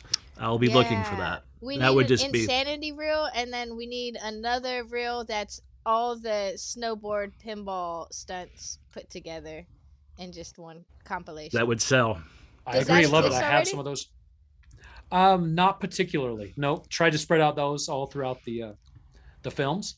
But I do have a playable Blu-ray disc of this newest film, and trying to load up some extra content on there, some behind the scenes, cool. And because we could put it at a pinball show and just like project it onto those walls of just like snowboard pinball stunts. It'll be love amazing, it. I would love to Tom. see it. We should do it for real. It's a it's a collaboration. Yeah, it's a collaboration. We do have a few questions in the chat, but I would just like to say publicly that I would love to volunteer as like a B camera op on your next movie. I'm a I'd be honored to novice have you. Yes, love snowboarder, it. but I can get on the hill, and I would love. I didn't know that you were a shoot. snowboarder. Yeah. Learning something on this podcast. Every show that you guys have done, I've learned something. I'm not very good at nothing near like y'all. Y'all are professionals, but I can keep my own, and I have a low center of gravity, so a lot of the higher hills, I could just like crouch down and I'll survive. You know, I just won't be down all the way there with y'all, and my legs won't. You're a hurt, natural. you know? You're a natural. Well, I love going out. I've taught for beginners never ever to Olympic athletes, and coached for many years. So I love to go out with any skill level. That's awesome. Yeah, Well. I want to go out and shoot with you guys. You guys are doing crazy stuff. Gotta make it happen. Yay. Okay, so real quick, a question we had a little bit ago. This is Ice Skidoo. Thanks for asking a question, Ice Skidoo. How are you? It says, how many states have you been to for snowboarding? And is most of the footage of your films from Colorado or also other places? And then what's your favorite mountain? Okay, so how many states? I don't have a whole exact list of how many states. Not all 50. In the teaser, there's a shot of the astronaut in a tropical setting. That was actually on the big island of Hawaii. I was there on a powder day and had all my gear, and you have to have the right equipment to get up to the powder on that particular mountain. And they were all out of the rental cars that could have four-wheel drive to get up there. So I didn't actually get to snowboard, but I was able to do some filming and shooting in an eel sanctuary, which is where those shots in the teaser came from. So Hawaii's on the list, but still on my bucket list to actually snowboard there. Quite a bit of the footage is from the United States and Colorado, but we have footage from Japan and Alaska and really all over the world from other friends. But primarily in the United States, a lot of Colorado, a lot of Oregon. Mount Hood is open in the summers, and so a big pilgrimage happens each year there for snowboarding. And primarily that's where this film was shot, either Colorado or Mount Where's Hood. Mount Hood? In Oregon. So there's Mount Bachelor, not too far from there, but really near Portland, about an hour's drive from Portland. What a great question. Some hills in Indiana as well. I have snowboarder and skier friends in Indiana, and no footage in this film from there, but that's on the bucket list as well. It's got to be down south because Indiana's so flat on the top of it. So, but it's a very flat state. One of my friends in the film that's in the teaser, very ambitious. He does have the plan to hit every ski resort and snowboard there, make a film about it. Or a little video in the United States. So he's got a whole map of green areas that he's gone to, and click on that and here's the video. And red areas that has not been to yet. But Jonathan Buckhouse is his name. Is the only shot in the teaser of the rail slide. That's plan to go on a lot of those with his adventures and knock off some of those ski areas. How many ski areas are there? Just roughly guessing wise, how many are in the United States? Hundreds for sure. Hundreds? Okay. Some of them are closed down or abandoned, and so some of them that are still advertised or you can still find on Google searches or internet searches are actually closed down. So it's really researching, is this resort still open? But it really thousands if you include all of those that maybe just have some trails, but maybe not even a lift, but a rope tow, or you can hike up and ride down. So, all kinds of nuances. Is this a resort that's open and you can buy tickets and get on the lift or not? Right. But, determines that number. Nice. Must hit them all. Yeah. Okay, a question from Just Me Dash V said, what software do you mainly use for putting your footage together? To get the best out of the cameras, do you have to do a lot of color correcting or camera matching? Great questions. Yeah. I primarily right now use Final Cut Pro 10. That was a whole learning experience. I learned on the old iMovies, those original films, and then Final Cut Pro. But learning 4K and 360 cameras, I was forced to learn all new software. So primarily Final Cut Pro 10, some GoPro software as well, just to convert those. Plenty of color correcting, plenty of color matching with the variety of cameras that we use. Try to match those up. So you'll see in the film, it's not perfect, but tried to get as close as we can. And I really like whenever I can shoot that and keep it as natural as possible.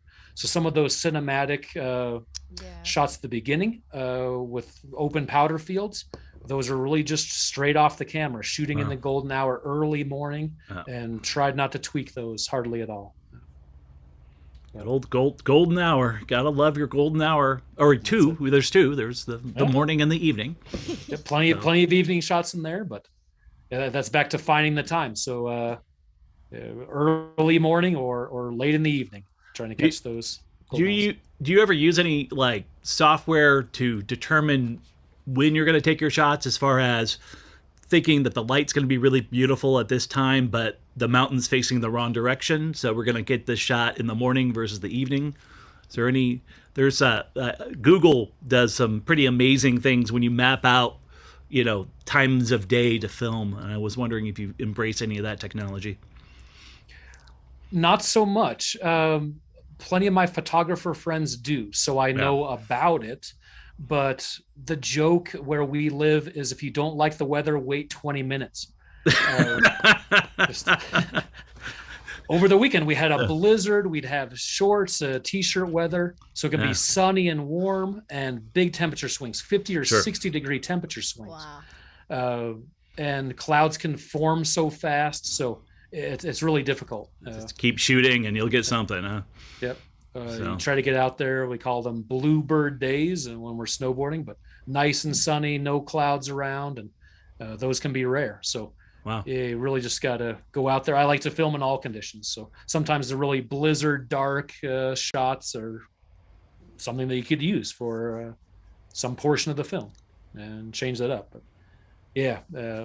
just try to adapt a little bit with the camera settings on the fly, but a lot of times it ends up being just point and shoot and go for it. Yeah. Well, it has to. Yeah, it's great. So, ready, shoot, aim, or whatever the saying goes. All those, pretty much. Yeah. So we had another content thing lined up. It was a sing-along song, James. Yeah. No. We were, as I was scrubbing through the videos, watching your content. A lot of it's just spectacular, but some of it has different music. And one thing that I do appreciate about this feature film that's coming out too is that you had it scored for us, or it was scored. So you have a musician come in and lay down the music for this thing, which is really heart beating, and to the point where you came in last minute to give us an edit right at the end, which was even better than the edit we saw last night. So I love it when you want to put your best foot forward on our show. So thank you very much for that, Tom. But as I was skimming through this, the content that you had, I came across this little song, this little pinball-inspired musical sing-along song that I clipped out and said, "This is really cute. I would like to play that." And it's just a really beautiful little moment. Obviously, it shows about your collaboration and your friends and the love of pinball. And I thought that was, I thought we'd talk a lot about, snowboarding, but I was really intrigued with this little pinball little song. So if we could play that and tell us a little bit about your friend on the other side, that would be great. Awesome. All right, Absolutely. Yeah, let's play it, and then we'll come back and talk about it. All right, I'm gonna go over right now. Let's see, you guys.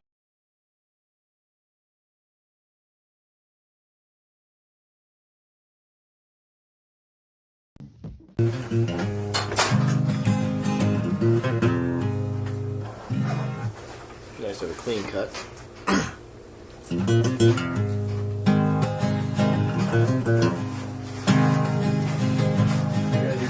The lights go out, my head hits the bed. for a night of thoughtful rest. These wonderful dreams keep my head well fed. Late at night I play my best. Drop, catch it here, skip past it there. Find the safest way to score. With these wizardly skills that we all share, I'll get my letters on the back box once more. It's a silver ball dream, I think you know what I mean. As the multi-ball stream cycling stir goes round, at a jackpot a shot, you know when you're hot. You wanna see what you've got on that old dot matrix display.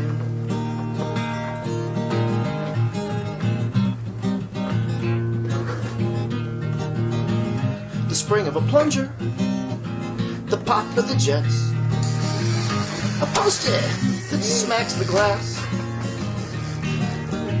It might be just me, but pin's as good as it gets.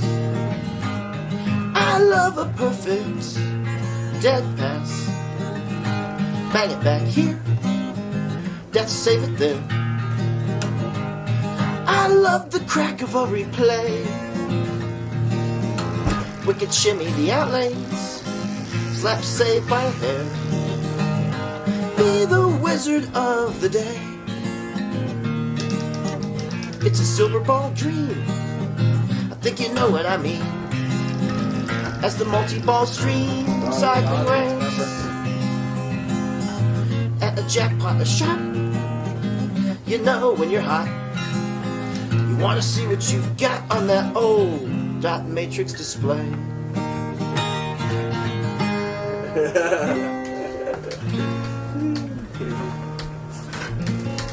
I'm having a silver ball dream, and I know you know what I mean.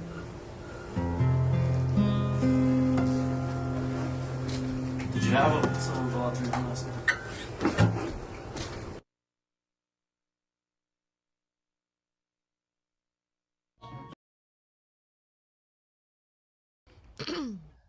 That was awesome. Aw. Love it. Yeah, perfect perfect choice for this upcoming film as well. Yeah, so you said the that dream aspect. Steve Walker's Silver Ball Dream song. So tell us a little bit about when you guys shot that, and a little bit about Steve Walker and the music. Sure. So this was back in 2003 or 2004. We were filming for PinPin 4. So those align with the years that they're supposed to come out. So PinPin 4, 2004. Steve Walker came out for the Rocky Mountain Pinball Showdown. We live about an hour from where they used to hold the event. So Steve's plan was wake up in the morning instead of an alarm clock to some guitar serenading there. And we're actually loading up, trying to get ready to head out the door for the Rocky Mountain Pinball Showdown.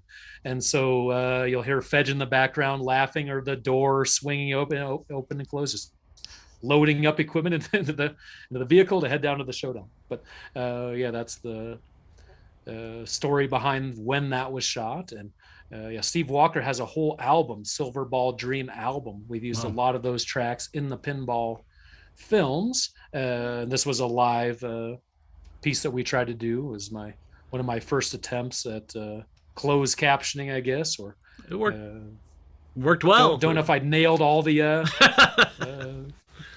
lyrics correctly in that, but yeah.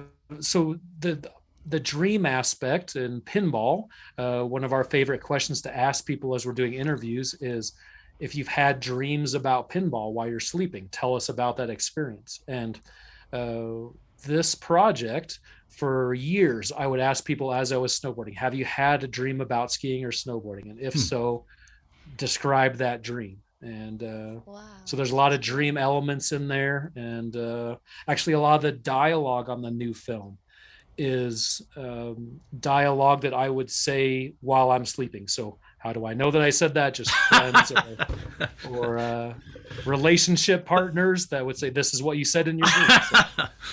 So, a lot of that dialogue came from the subconscious world there. I think Fellini did a lot of that too, probably. One of those, subconscious filmmaking. I love it. You're a new wave filmmaker, no doubt. French Appreciate New Wave. But yeah, thanks. Shout out to Steve Walker. And then you were asking about the guy that did the score for this new film. Wow. So a friend that I met snowboarding, Chris James, just amazing talent. So I did the first really night that I hung out with Chris, did a little interview, asked him about his dreams about snowboarding. And then one of the questions I was asking everybody was, what is your superpower?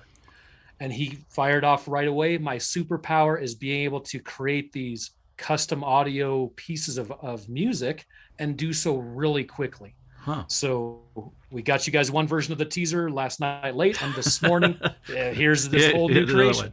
Wow. Yeah. So he really is amazing talent, and the film would not be anywhere close to where it is without Chris's help. So thank you, Chris James. And when I started out filmmaking, I would do the visual, here's all our snowboarding edits, not worrying about the sound at all. And so on this project, I really learned a lot about the sound and the audio. And I knew enough that I couldn't do that myself, or should not do that myself, and had to delegate out and enlisted the help of Chris and friends. Well, I love that you're evolving as a filmmaker. It's amazing. Yeah. You can see it in the work, and it's amazing. And all your films have nuggets of wonderful things in them. So I highly recommend, especially if you're a pinball fan. Now, you have some films that are more pinball related, some films that are more, snowboarding related. But all of the films have wonderful nuggets in them. Like this nugget I just pulled out. But I just thought that was a really sweet moment, and thought it was a really beautiful little song about pinball. So quite a few pinball songs Steve has, and a variety of other subjects as well. But yeah, great pinball player, great guy all around. Well, so all these wonderful people you can meet in these two hobbies. So excellent. That's it. Yeah, as you play pinball, maybe you go to a tournament and you're matched up with somebody you've never met before, and from then on, you're lifelong pinball friends. Same thing happens in snowboarding. The bond of pinball and snowboarding. Maybe that's the connection. Yeah. It's two awesome communities coming together. Mm-hmm. Mm-hmm. So do we have any other questions, or should we do a raffle? And then we're going to go out and actually we're going to show one of your pieces in their entirety. So people will see what we've been talking about. Are we ready for a raffle? Or we have a couple other questions? Yeah, let's go ahead and do the raffle. Let me switch to the raffle screen. Thank you all who did ask questions, and hopefully you're still here to win a prize. Here we go. All right. Pinball Nightmares. Yes. GRC's dreams are related to impossible pinball repairs. That would make good songs. I thought that was hilarious. Yes. Good movies too. All right, let's see. This raffle, the winner will win a DVD copy of PinPin 8 and movie poster. So let's see who the lucky winner is. If it's on the blank one, I claim it. Yes! I'm just kidding. You got pretty good odds on this one, don't you? That's it. I see three blank spots here. A green and a yellow and a red. I call blue. Green, blue, and red. You call blue? How about if I call green? No. I know. I won't do it to you. Is it a respin if we hit those colors? I think. Well, a Moto one. Yay. Moto. GRC Pinball Official. Ah. Congratulations. GRC Official Pinball may already have that DVD, yeah, I think but if not, he gets a bonus to give away. I think they mentioned in the chat that they have all the swag. They have all the pinball. I was gonna say. There is some brand new swag that just came out, so he does not have those. I'm happy to send those. Okay, yeah, so send them those instead. And then congratulations, GRC Pinball Official. Thanks for watching the show and hanging out with us. You had some nice deep questions too that made absolutely for interesting conversations. So definitely we appreciate it. Thanks to everyone I'll else. look through my private hoard. Oh yeah, for some swag to give away, some unique. Yeah, thanks for all the questions, everyone. So does our winner have a connection to Tom, or do you know how to get in touch with him so you could exchange your swag, or do we need to be a mediary? GRC, send me a message to marcotv@marcopinball.com so I can put it down on our giveaway list, and then I'll talk to Tom and get you some cool new PinPin swag. That's awesome. And then I'm gonna drop the PinPin Films website in the chat again for y'all to check out, where you can find out more about PinPin. And then they have a Facebook page too, if you guys are on Facebook and want to follow along their journey. And then can we put up the poster too again, so that try to get people to the Pinball Hall of Fame May 4th to either participate, watch his film, the films in the entirety, or participate in the tournament play. Yeah, or if you just want to points. Come on, you know. That's it. Or just go out and hang out with Tom a little bit and see if you can get on his crew. Also, it's a tournament on the 4th, but we'll also do just tournaments on the 5th. Okay. So, Nice. 2-day event there. But, only showing the film on the 4th. And playing pinball tournaments. That's awesome. It'll be a lot of fun. Yeah, I can't wait to watch the movie too. But now I'm we're excited to get it out there. watch PinPin 8, right? We're gonna watch Yep. PinPin 8. I'm excited to watch this with y'all. So we'll sign off here to y'all, and then PinPin 8 will play. So please stick around and watch this cool documentary, historical. I'm just like in love with watching this PinPin 0 too. So I can't wait to see what 8 years later. I feel like, do you sell like the whole compilation of all of your PinPins in just one DVD format, like the extended?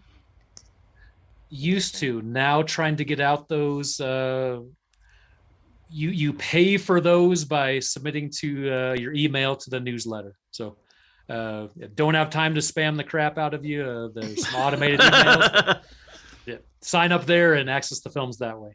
So if they already have films too, Tom, they can bring them to you to autograph as well, right?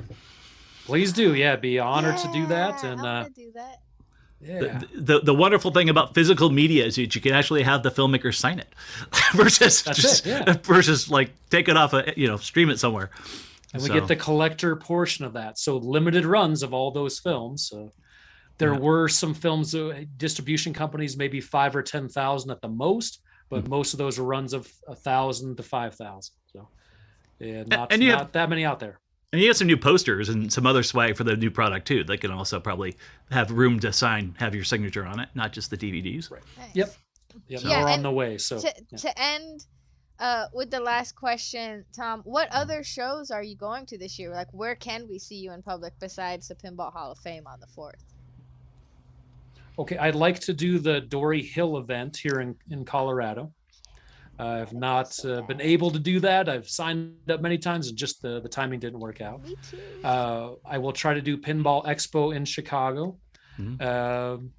I was really trying to get out to Pinball at the Zoo, but just missed that. Couldn't make the schedule happen with all the film launching right now.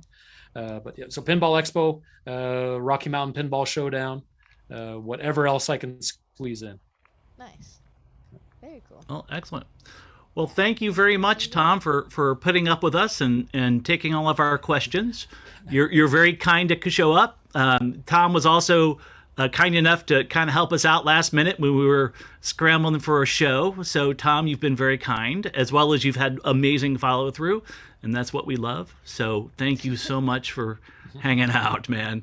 So, my pleasure. Great work. Thank you. All right, appreciate it. So, thank you so much. And then give yourselves a hand. Yep. Awesome show, guys. And we'll be back in 2 weeks with yet another show. So we will promote it and be out there. So now we can. Awesome. Yep. Thank you, everyone in the chat too.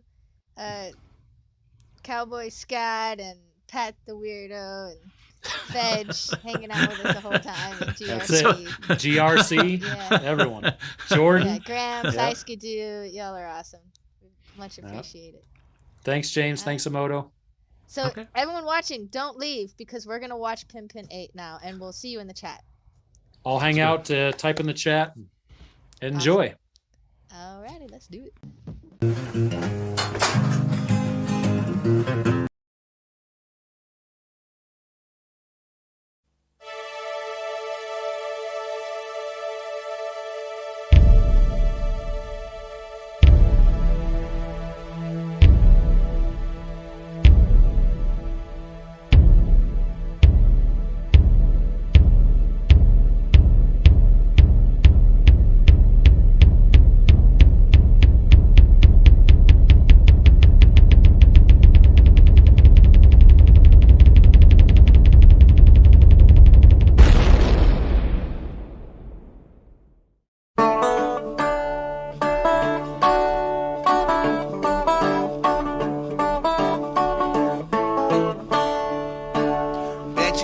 Fishing all of the time, baby going fishing too. Bet your life, your sweet wife will catch more fish than you. Many fish bites if you got good bait. Here's a little tip that I would like to relate. Many fish bites if you got good bait. I'm a going fishing, yes, I'm going fishing, and my baby going fishing too. I went on down to my favorite fishing hole. Baby grabbed me a pole and line. Threw my pole on and caught a 9-pound catfish. Now you know I brought him home for supper time. Proving any fish bites if you got good bait. Here's a little tip that I would like to relate. Many fish bites if you got good bait. I'm a going fishing, yes, I'm going fishing, and my baby going fishing too. Baby brother about to run me out of my mind. Say, can I go fishing with you? I took him on down to the fishing hole. Now, what do you think that he did do? Pull a great big fish out the bottom of the pond. Now he laughed and jumped, cause he was real gone. Many fish bites if you got good bait. I'm a going fishing, yes, I'm going fishing, and my baby going fishing too. Put him in the pot, baby, put him in the pan. Honey, cook him till he's nice and brown. Make a batch of buttermilk, whole cakes, mama, and chew them things.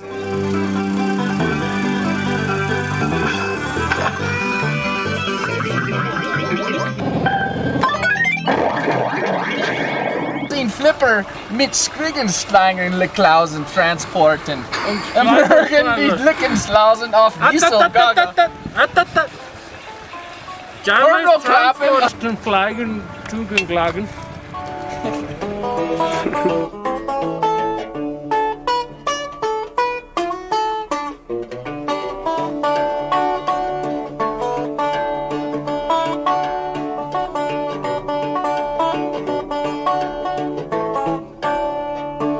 Bet you're going fishing all of the time, baby.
That was tight.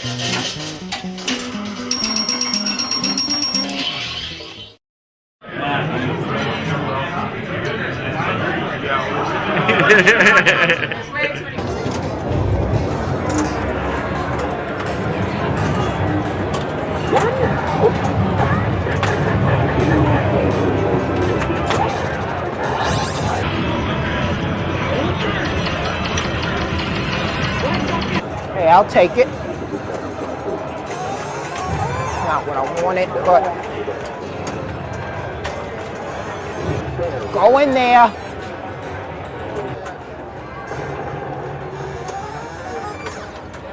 Now I get it in the bumpers, damn it.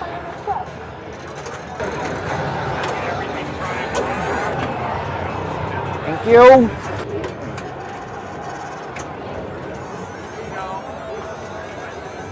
About time I got that.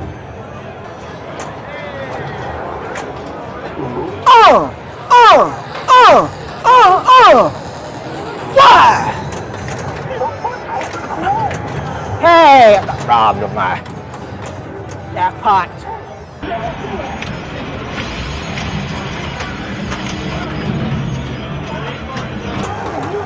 Hey. Oh no. You gotta be kidding me. This game is killing me here. Hey, I'll take it. Go in there.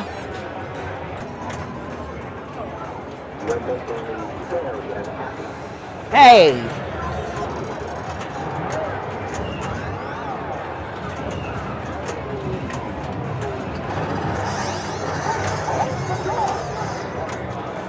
Oh, I was hoping to knock it in there, but it didn't work. Third time's the charm. I hope. There we go.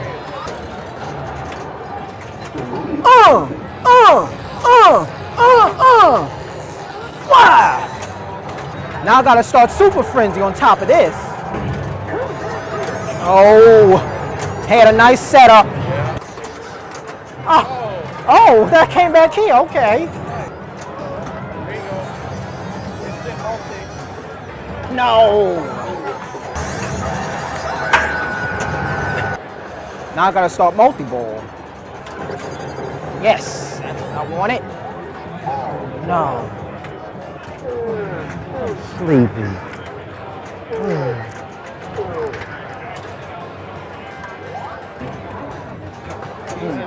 Wow, that was a strange air ball. Oh, it didn't go in there.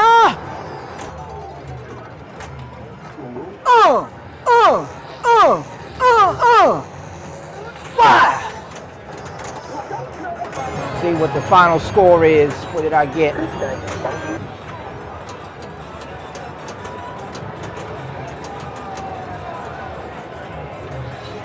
1, 2, 3.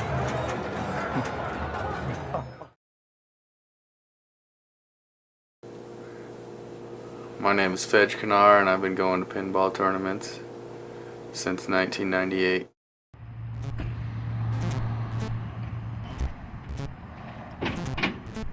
Donovan, here we come. Ready to get extreme. Yeah! Extreme! We're making some hamburgers. You want to come in and check it out? Kind of go back and forth here to get it into a nice ball. Then you put it down. Cover it with this wax paper. Cast iron skillet. Get yourself a nice big flat burger. So we got the king size bun that we're pouring on the cob. And look at the size of this peach. Look at that thing. It's almost big in my head. Let's check these burgers out.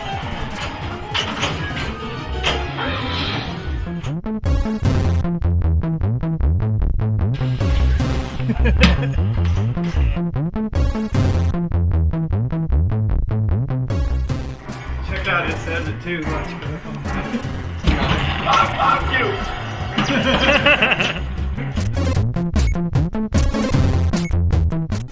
I got funky in my teeth. Steve Walker, he says, Hell of a player. hell of a guy. Hell of a guy. Hell of a guy. Calls me all the time. Steve Walker, he says to concentrate on 3 shots in any game the whole time you play. We're gonna open up the hotlines, take some calls. I wanted to call Bowen earlier this week. Okay. We wanted to talk about your strategy, the 3-shot theory. Concentrate on 3 shots. Three or four, solid shots. Just lock on onto those shots, and just do what you can with those safe shots. They have to be shots that are meaningful. They can't be the easiest shots. They have to be meaningful shots. I see.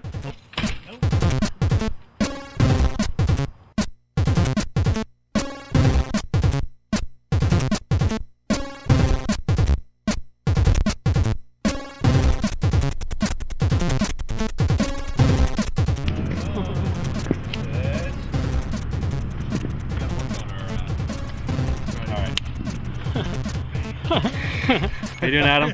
Great. Nice. Ready for pinball weekend?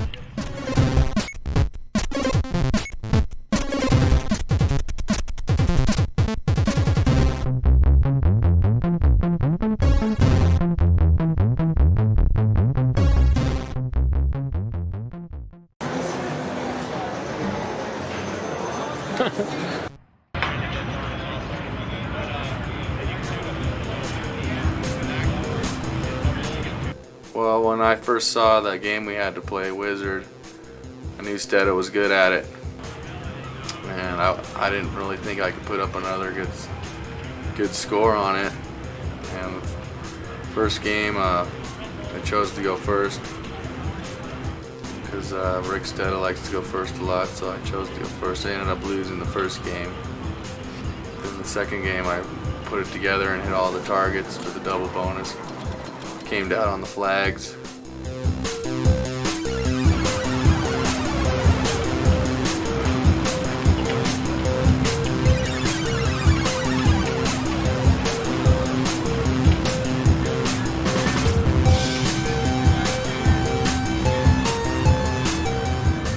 Had a few other good bounces on the game, which allowed me to turn the game over from 9999.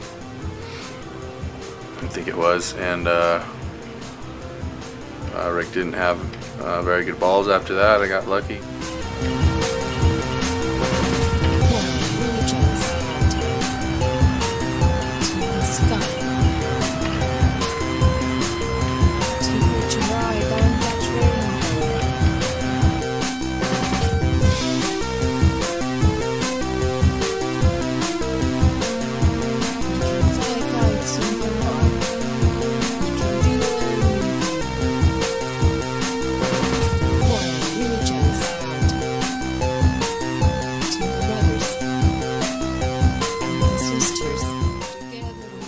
The next game,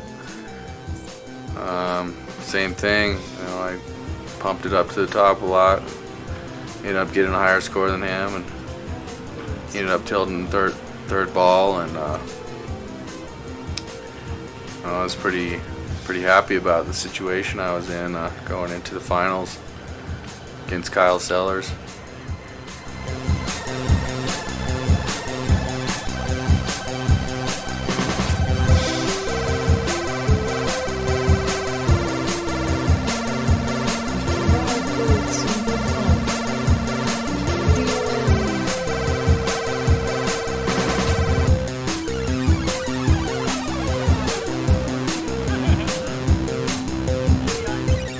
I played Kyle on a flip-flop, and just so happened I was wearing my flip-flops that day, so I think it kind of helped me play that game.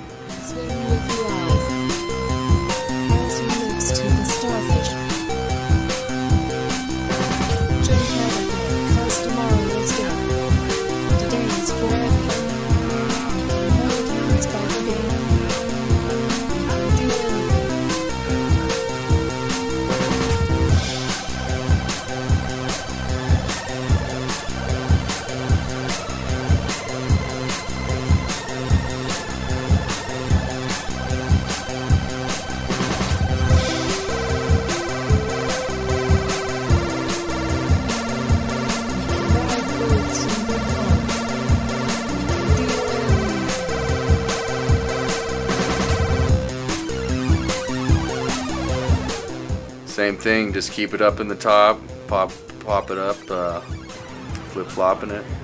You know, kept it going up. I ended up with a good score on both games and beat them 2-zip. I was pretty happy when I won.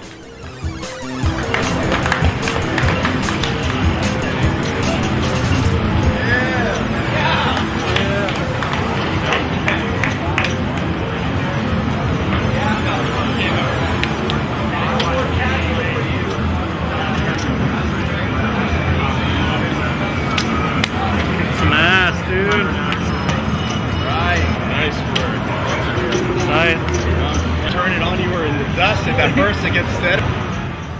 We played Adam's Family Fitness Edition. You have to keep the power up to certain levels for your flippers to work, and keep it up to the top.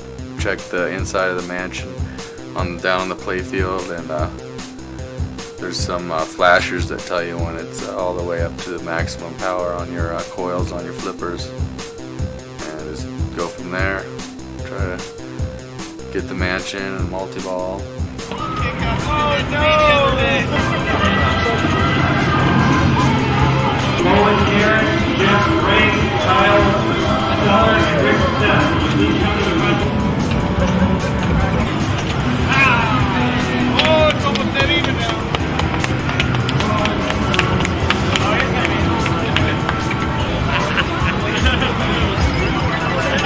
I got replay.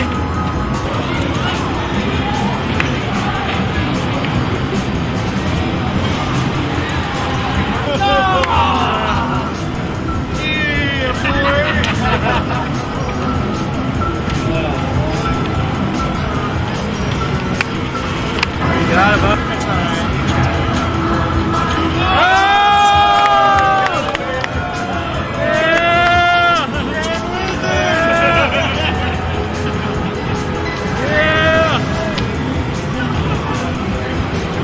Sign your book. Sign your book. Big gun, 87. Big gun. I did it all for Billy Mitchell.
Jolly Park. Dude, are you gonna be here tonight? Yeah, oh yeah. All right, we're gonna mic you up. Jolly Park. We need to mic him up tonight. I know, we're gonna find you tonight. Tonight, dude. Jolly Park is the key.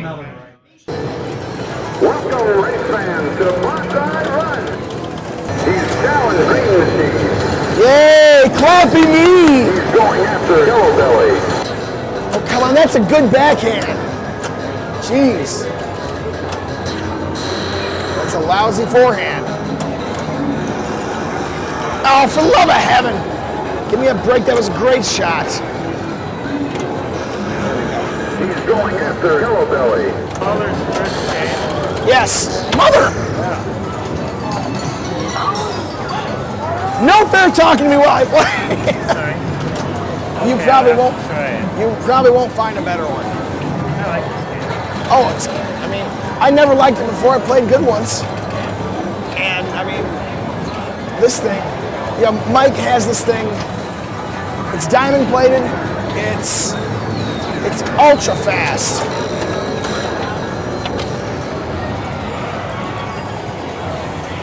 Suck! Most of us had roast beef for dinner. Mo had a big helping. I mean, shoot, I got everything worked up. I can't find the freaking hell.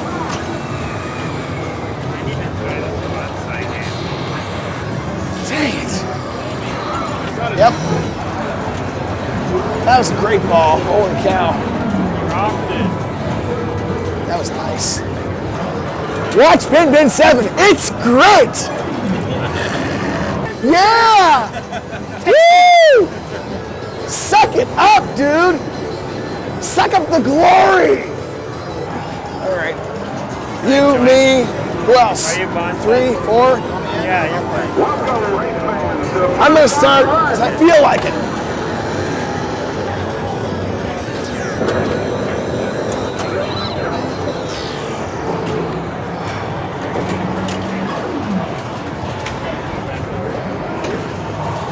Up and out the out lane.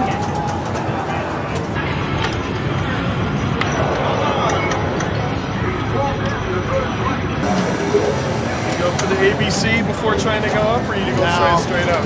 Nah, I usually just go straight up.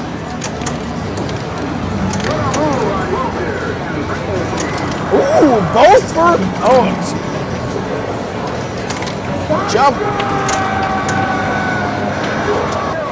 I mean, this thing's treating him like royalty right now. Shoot. I can't believe. Oh my gosh. You're trying to pass it over from the left to the right flipper to make that shot? Oh yeah. You don't just hit that spinner. No, because it's not consistent. Because it's just like a skill shot. When you shoot it too hard, it bounces off and goes back. That's not a consistent shot from the flipper. Nailed it twice in a row. I know it! I said the machine is practically giving him a free job. There you go. Oh, nice. It drained the ball. Jeez, oh, Pete, did you see that? Oh my gosh. You should start writing a book. What's that? As I said to you last time we met, you should write a book about pinball. You are the most opinionated pinball player of the whole world. Yeah, but opinions are like, you know, everybody's got an opinion. Oh, I like to read about opinions.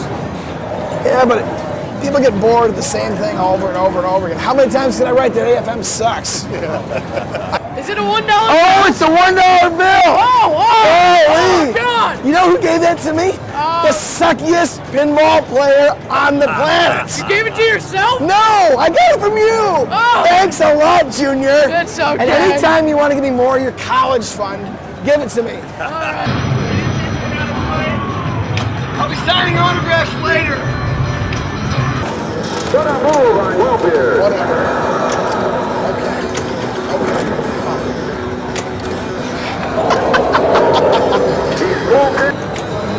Backhand.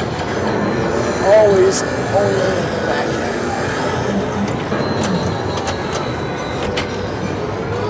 Bite me!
your hobbies? Got a guitar habit, pinball, chess, pool, hold up. I don't know. I got a bunch of. Why do you like pinball? Because it's real. That's why I like pinball. It's real.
I'm Donovan Stepp, and I like pinball because I'm pretty good at it, and I like to fix machines, and that's my job actually. So anything you can make a living of and still enjoy something good. Do you have any other hobbies? A few, but none are as prominent as pinball. Yeah, what are they? You know, I like to lay around the house and drink some beer. The training strategy, is that what we're yeah, getting? you know, yeah, you know. You're next, man. Bangers Over here. Bangers on the couch. Just stuff like that, you know. But cool. Pinball's my main hobby.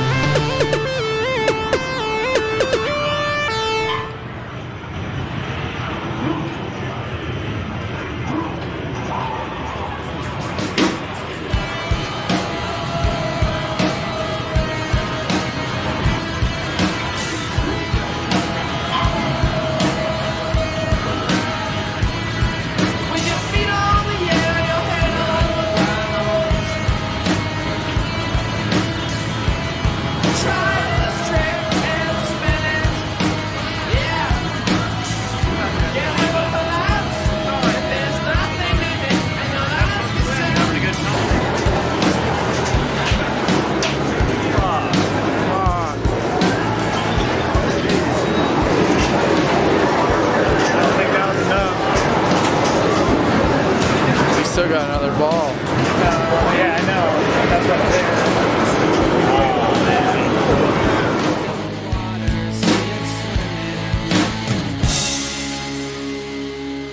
My name's Daryl Jorgensen, Jr. I've been playing since I'm about 7 years old, and it's about the only thing that can completely take 100% of my concentration, except for today and tournaments. But normally I'll go and play about 2.5 hours. I can just lose myself in pinball.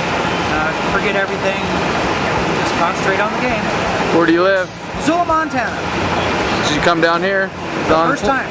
Cool. It's actually the third tournament I've been in. I was in Kalamazoo, Michigan last weekend. Qualified for the amateurs #1, but lost it after that. Starting my own business, gonna be on the road. Got an inflatable paintball arena. What is it? Inflatable paintball arena. Oh, really? Yeah, it's 50 feet wide, 25 feet tall, and 100 feet long. I set up for 34 players, which I run 16 at a time. That allows me to come play pinball. Is that your only hobby besides pinball, paintball? Pretty much.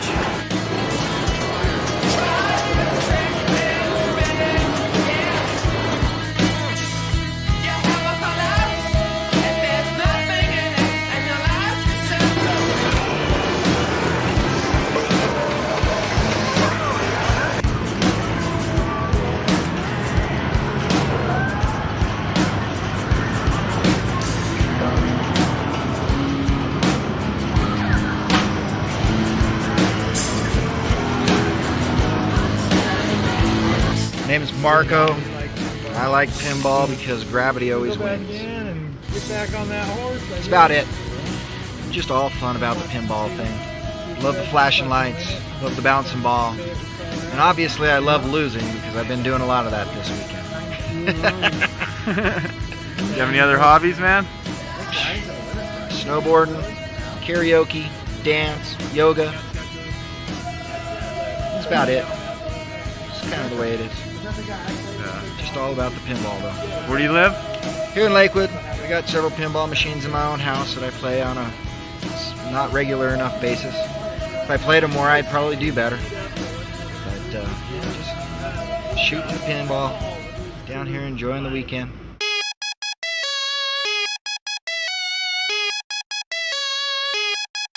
Brian Domini from Fort Lauderdale, Florida. I love pinball because I've been playing it since I was about 9 years old. I love the competition aspect of it, and shows like this are just awesome. I travel as much as I can to go to as many pinball shows as I can. Do you have any other hobbies besides pinball? Geez, well, I'm kind of a computer geek, so I hang out, in front of my computer playing games, surfing the web, and that kind of thing, but everybody does that these days. It's not really much of a hobby, I guess.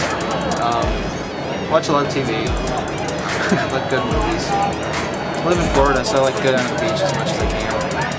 Yeah. Hopefully stay away from hurricanes. Who are you Ryan Sharp, and I like playing pinball.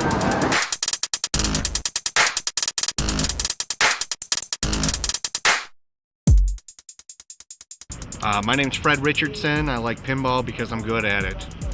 Been playing a long time, competing professionally for 15 years, and I enjoy it. It's my time. It's my time with me, and you know, nobody can take that away from me. So. Do you have any other hobbies? Oh, let's see, shanking women. What else do I like to do? Well, I like to ski. I like to ride my bike. I like to golf. I like to dance and make it with the honeys. Are you single right now? I don't know, after last night's conversation, perhaps. No, I'm seeing a wonderful gal back in Minnesota that just got my heart. She's a sweetie. Where do you live? Right now I live in Colorado Springs. I got a house in Minnesota, a house here. I think I'm gonna take next year and go back to Minnesota for a while and hang out, be with my kids. My name is Jeff Knight. I live in Monument. I like pinball because it's just something physical. You know, there's an actual ball there, you knock it around. There's a bunch of cool people that are involved in the game, and so it's cool to hang out with them. And it's fun to fix them. It's a good time. Do you have any other hobbies?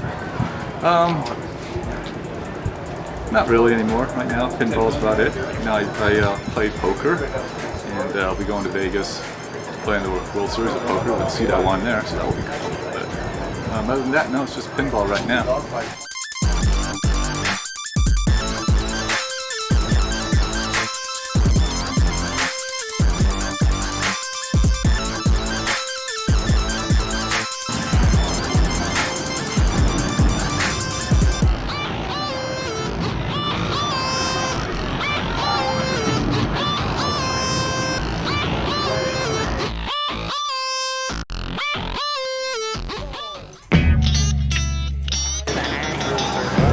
Going on? We're at the 2007 Pinball Showdown. This is Bad Chad. Just wanted to give everyone a shout and say that Colorado has the baddest pinball players, and we're here to prove it today. So it's a beautiful day. Go Colorado! Woohoo! Hold on, it's Bad Chad from Colorado. Just called to say what up. Say howdy to all my hippies. Hippies rule. Yeah, brother. I smoke a lot of dank. What's your hobbies? I play pinball pretty decent. I play poker and golf and pool. Where do you live? Right here in Arvada, Colorado. Cool, man. Holding it down in the west side.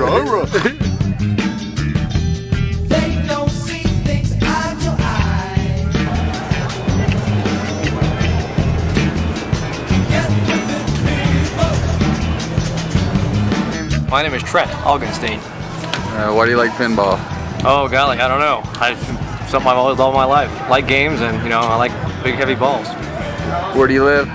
Columbus, Ohio, Delaware, Ohio.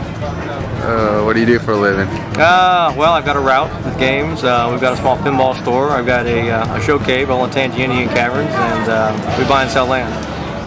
Let's get it together.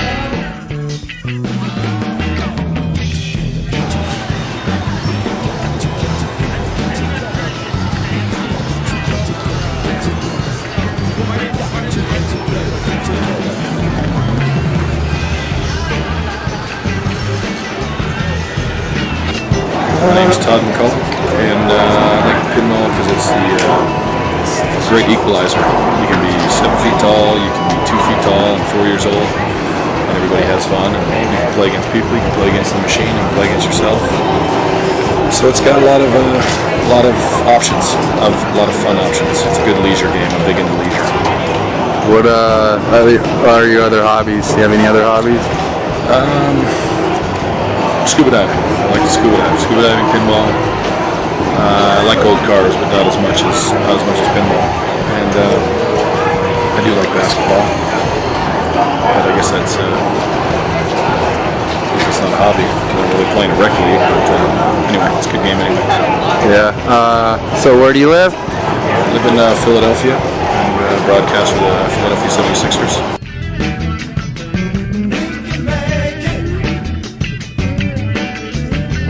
I'm Dean Grover, and like pinball the last 30 years or so, and just enjoy playing them, fixing them, doing everything.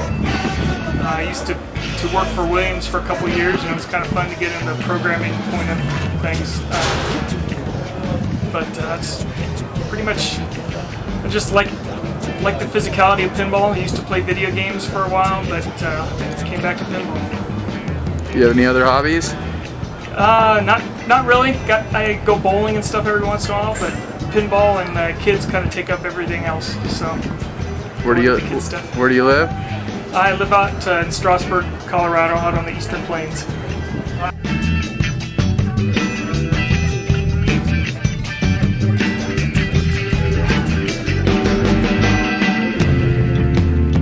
It was Christmas Day, and my brother and I took a trip to the Pouillet. My name's Kyle. I like pinball because, I don't know, I grew up with pinball all my life.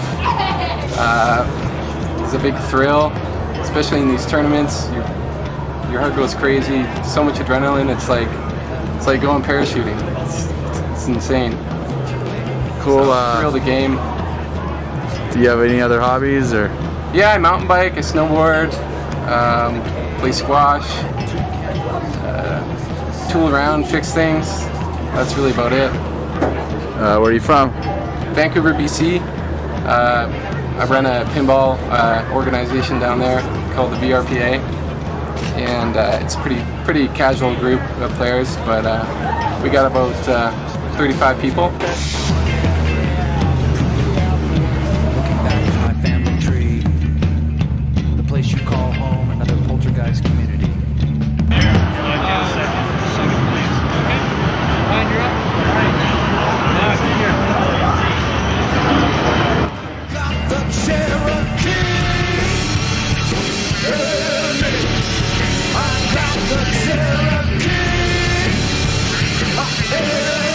Don Brownback. I'm from Kansas City. I like pinball because I've played ever since I was a kid.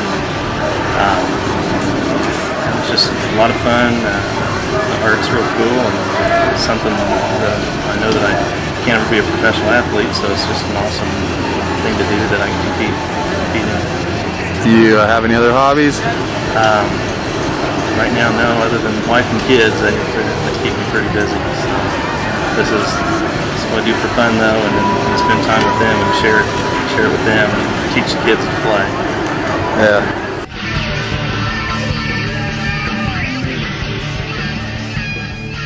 My name is Keith Elman, and I don't know why I like pinball. It's just fun. Love competing. Where do you live? I live in San Diego. Carlsbad, actually, Southern California. Do you have any other hobbies besides pinball? Photography, mountain biking, hiking, pretty much anything outdoors, camping. Right on. I work on computers, graphic design, that kind of thing.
Sharp from Aurora, Colorado.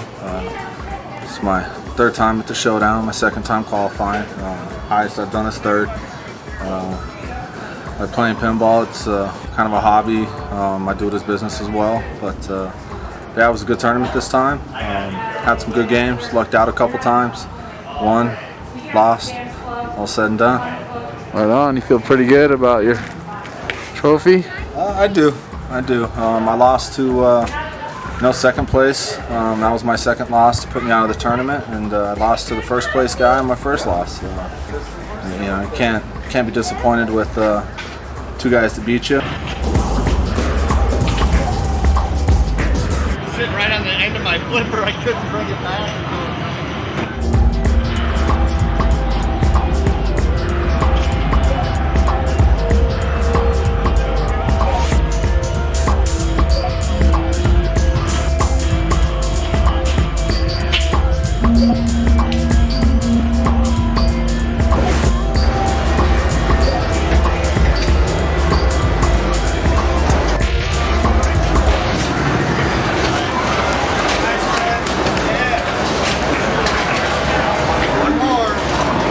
Brian, where you at,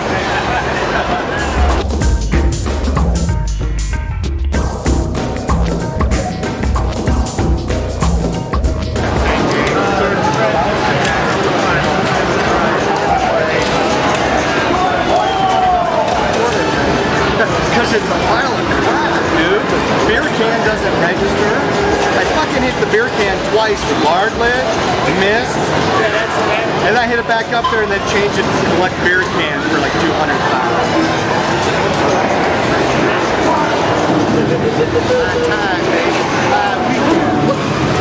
Old school finals. That's right. You think you can beat him twice? I think I can beat him twice. This guy? Look at the fear on his face.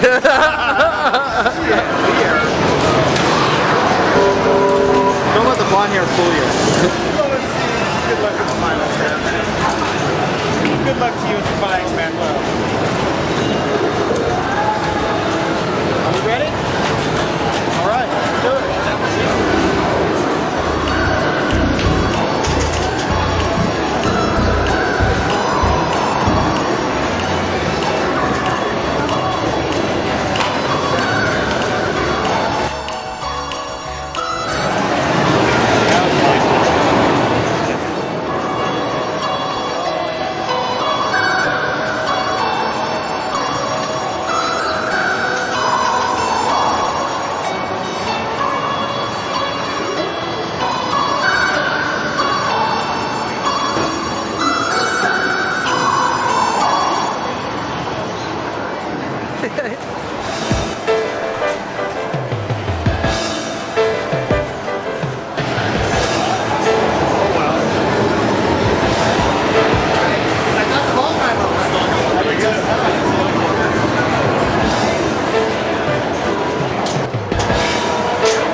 How do you feel? Feel great. It's the first time I've won a tournament before, so very happy. How many Whopper points? 25? I don't know. This guy says 25 or 30 or something like that. So it's Nice. Nice. A lot of good players there. Good job. Our third place winner, Brian Sharp. Please come on up.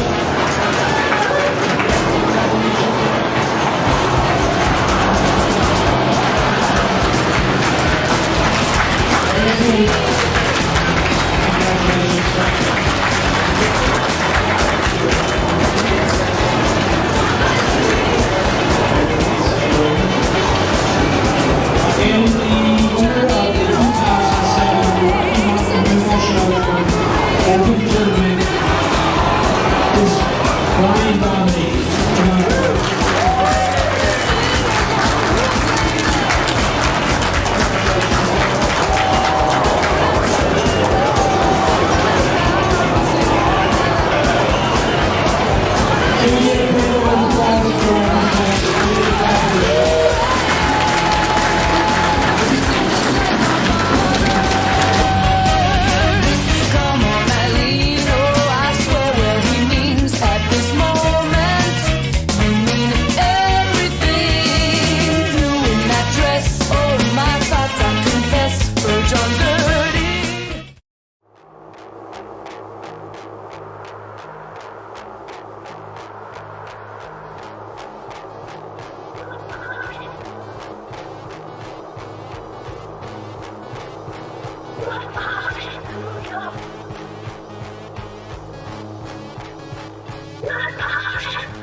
There's no way.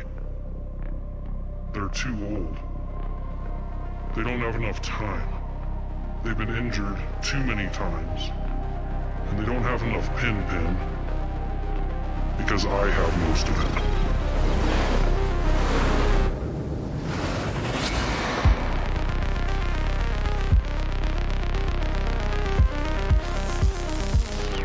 The message you received was from Red Ice. Red Ice. Red Ice.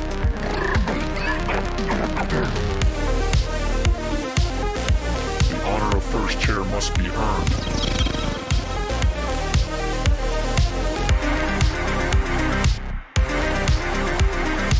My timer will expire in exactly 5 minutes. If it is not reset, shutdown will begin.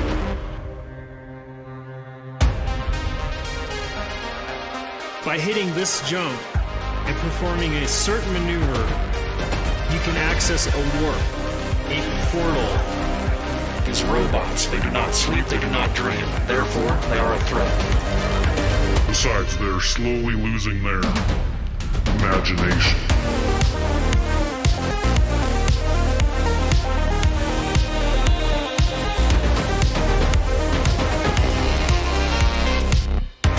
I have brought the PinPin.